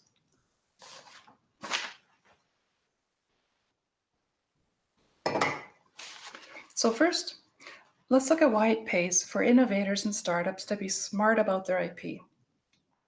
Intellectual property rights are territorial and managed by the IP offices in countries around the world. In other words, if I have a granted patent in Canada, it does not protect me in the United States or in Asia, Europe, etc. In Canada, CIPO is responsible for the administration of most IP rights, the registration and granting of trademarks, patents, copyrights, and industrial designs. We can also guide you on how to protect confidential information of commercial value, in other words, trade secrets. Plant breeders' rights are, of course, very important to many prairie-based startups, and they are administered by the Canadian Food Inspection Agency, or CFIA. At CIPO, we also focus on outreach to raise awareness of the value of IP and how to use it effectively and strategically. We don't give legal advice or funding of any kind, but we do offer an impressive suite of free learning resources, online tools, and many success stories you can learn from on how Canadian companies have succeeded by leveraging their IP. Finally, the IP advisors like myself work one-on-one with startups to ensure you understand all your options so you can make informed decisions about your IP. So I'll speak briefly about 3 common mistakes to be avoided as you go global. Thinking about IP too late, assuming IP laws are the same everywhere, and disclosing too much information about your innovation too soon or to the wrong people. So first, thinking about IP too late. If you're planning to sell an existing product in a new market, you've probably thought about the market potential in that country, right? If you've been successful here in Canada, that's a good signal. You may also be successful in other regions with similar consumer demand and market conditions. For example, you do research to determine if your goods and services would be subject to different regulations and whether you'll need local partners to help you with things like manufacturing, assembly, packaging, distribution, sales, or after-sales service. What is sometimes overlooked, though, at this export planning stage is when to protect your IP and where to protect it. Leaving this too late can be detrimental to your ultimate success going global. So developing a base understanding of the different kinds of IP and the major mistakes to avoid is a great starting place and will help you maximize your time with IP professionals in terms of billable hours. To learn more about IP basics, do an internet search for CIPO IP Academy, where you'll find our online learning modules. My colleague in Gatineau will paste a link to that IP Academy. So these e-learning modules have excellent content and only take about 30 minutes each. There's one on discovering IP, one on patents, one on trademarks, and a couple more. And we're always developing and inserting more of those modules. So I should probably mention that I cannot see the chat function that you're all looking at right now, but my colleagues in Gatineau, they're monitoring the questions that you're asking. So please go ahead and ask your questions, whether they relate to the material I'm speaking to at this moment or not, because we're here to help and to answer your questions. So the second mistake that exporters sometimes make related to intellectual property is thinking that IP rules are the same everywhere. But there are differences from country to country, and there's peculiarities in each jurisdiction, which arise from national laws, regulations, court decisions, and things like customs procedures. So if you're planning to export, or if you're already doing business outside Canada, we recommend working with an IP professional, such as a registered Canadian patent or trademark agent, or an IP lawyer with experience in both your sector of innovation as well as your target markets. So the third mistake to avoid when it comes to IP is disclosing too much information too soon or to the wrong people. It's tempting to reveal too much to prospective investors, for example, manufacturers, distributors, clients, or to say too much at trade shows or within the context of something like a Kickstarter campaign. But think about the risk this entails and why it's really smart to minimize what you say and to whom before you file applications to protect your IP formally. And by that, I mean things like a patent or trademarks or industrial design. So if you've created or designed an invention, you should really be quite careful with disclosures before you've developed and implemented that plan to protect your IP abroad. Failure to do this exposes you to the risk that copycats could steal your ideas and pass them off as their own innovations. So disclosing information can also prevent you from getting a patent or an industrial design registration. This is because nearly all countries have a first to file patent system as opposed to a first to invent. So even if you can prove that you were the first to invent something, you could lose the race if a competitor inventor hears about it and files an application before you. So the best practice here is to talk about what your invention can do, but no specifics about exactly how it happens.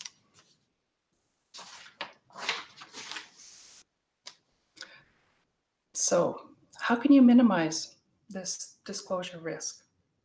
First, identify the commercially sensitive information for your organization.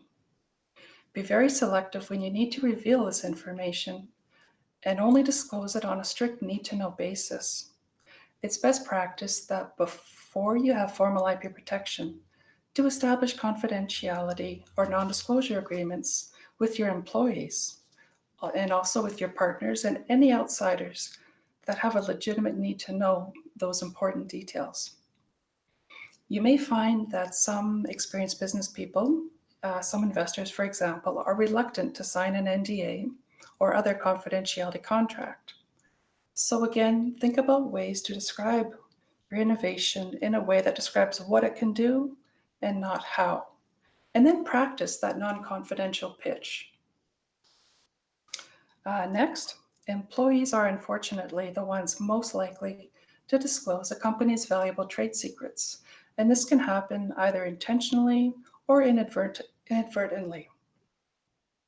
So minimize and limit access to confidential information to only your employees that have a legitimate need to know in order to perform their duties. Also, make sure you can track who has accessed this information and when. So something like a document tracking system can be invaluable if you need to investigate a trade secret theft at some point. It can help demonstrate to the courts that you took reasonable measures to protect your trade secrets. Pardon me.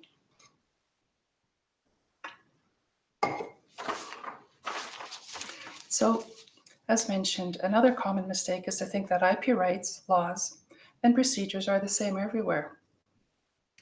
Even if the target market for a business is limited to Canada, there's a chance that some protection abroad will be useful in the long term, since IP laws depend on the local jurisdiction. So think about protecting your IP from 3 perspectives. First, businesses should consider protecting their IP in the jurisdictions where they plan to discuss, display, sell, or manufacture their goods or services. Second, also seek IP protection in places where you need protection against others' activities, since someone else may attempt to copy, manufacture, or import your products and services without your permission or license to do so. Finally, consider the flow of goods. Formal IP rights can be critical to preventing knockoffs or counterfeit products from moving through customs at international borders. So my next point is that we strongly recommend working with an IP professional to plan and implement your IP strategy abroad. To make good use of your time with them, do your own initial search to get a sense of the existing IP rights for similar goods and services in your target markets. If someone already has the rights, this could limit or even prevent you from formally protecting your IP, both at home and abroad. For example, verify if anyone is using your trademark or a similar one. If so, are they doing business in the same sort of goods and services as you? Are they paying their maintenance fees on their trademark registration or granted patent, or has it perhaps lapsed? Once you get a sense of the broad strokes, an IP professional can verify and add information to complement your search results and strategic decisions. Next thing would be to read up on the specific IP rules in your target markets. For patents, find out what the national IP law covers and if there are any exclusions to what can be protected, like higher life forms, for example. So CIPO has a number of country guides specific to a number of different countries in our online IP toolbox. If I'm remembering them all, I think we have US, Mexico, China, India, and the European Union. And there may be a couple more in there as well. So my colleague in Gatineau will paste a link to our country guides for you to check that out when you have time.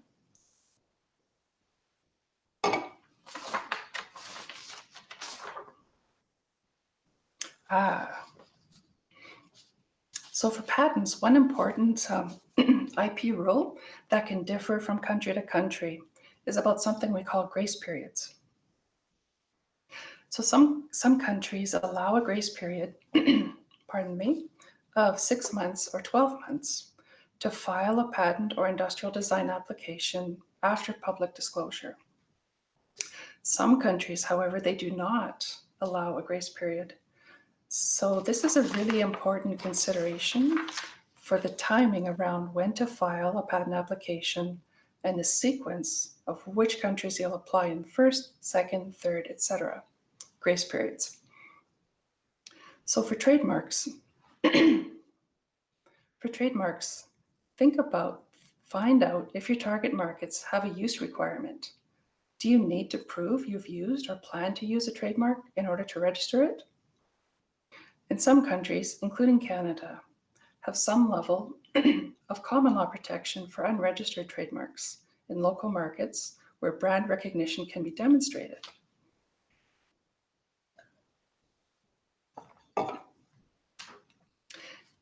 And it's also good to know that in some jurisdictions, unless you have a registered business entity in that jurisdiction, only an authorized professional, such as a local lawyer or IP agent, can represent you and manage your filings. So find out what language you should use to file an application. It's also quite useful to understand the official government fee. Yeah, do your research to understand the official fees so that you can compare them against what a professional may charge you to take care of IP filings on your behalf. So in general, there are two methods. Pardon me for 1 minute. I'm going to turn my microphone.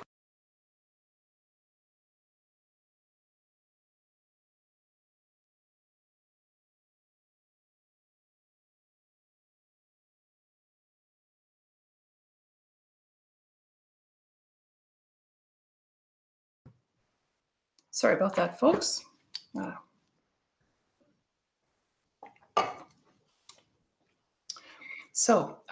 International IP filing mechanisms. So in general, there's two ways to apply for IP rights in abroad. Method one is to apply directly with the IP office in each country.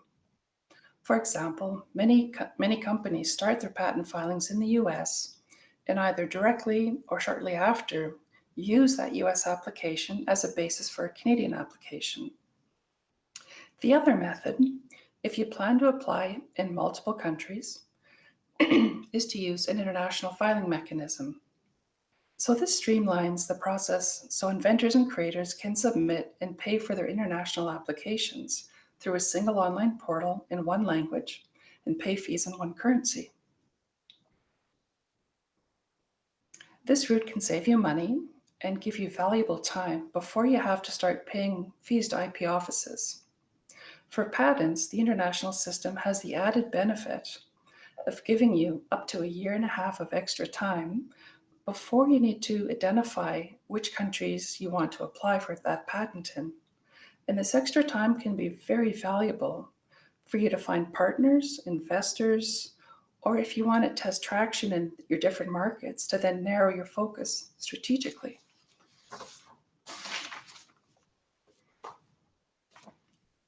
So in terms of the international filing systems, when it comes to trademarks, Canada follows the Madrid Protocol. For patents, the Patent Cooperation Treaty, and for industrial designs, the Hague system. And copyrights are they're automatic on creation, governed by the Berne Convention, and copyrights are generally recognized around the world. So I'll speak briefly about enforcement if you find yourself in the position of having to enforce your IP rights. So it's really important to know that simply owning IP, owning a patent, owning a trademark is not enough to stop other people from using it without your permission or license. So enforcing IP rights is the responsibility of the IP owner. So you need to plan and budget resources so that you can monitor the marketplace for any infringement and be prepared to enforce your IP rights if need be.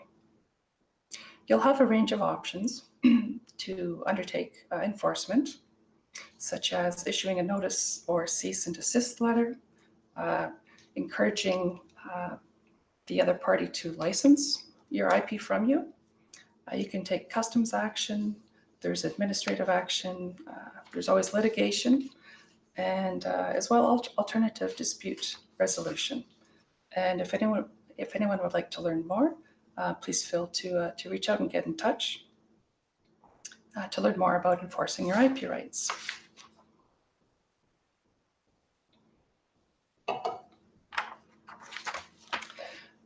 Also good to know that solving conflicts involving IP infringement is often quite complex and can result in fines and prison time. So the key takeaway is that infringement can cripple or destroy a business.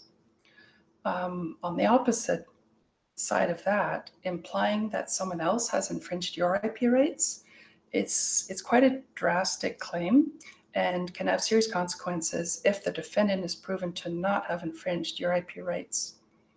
So if you suspect infringement, do seek counsel from a professional, and this could be someone with extensive experience offering their advice as a service, or it could be a registered patent or trademark agent who has passed qualifying exams and is therefore entitled to act on your behalf with SIPO.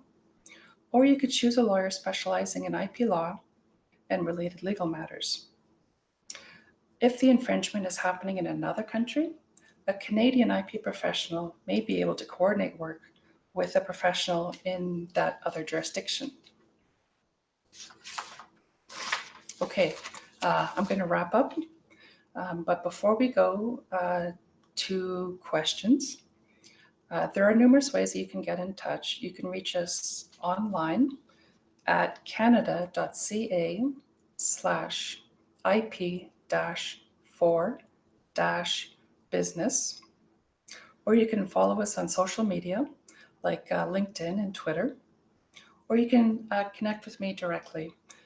For folks in the Prairies, I have no way of knowing if you can see my deck right now, so I'm going to just read out my email address, and please feel free to be in touch. And if I can't help you, I have access to a bunch of colleagues who've been doing this for a long time, and together we'll work and we'll get the answers to help you. So my email address is Marnie, and that's MARNIE .Fighton. That's Foxtrot Yankee Tango Epsilon Niner at canada.ca.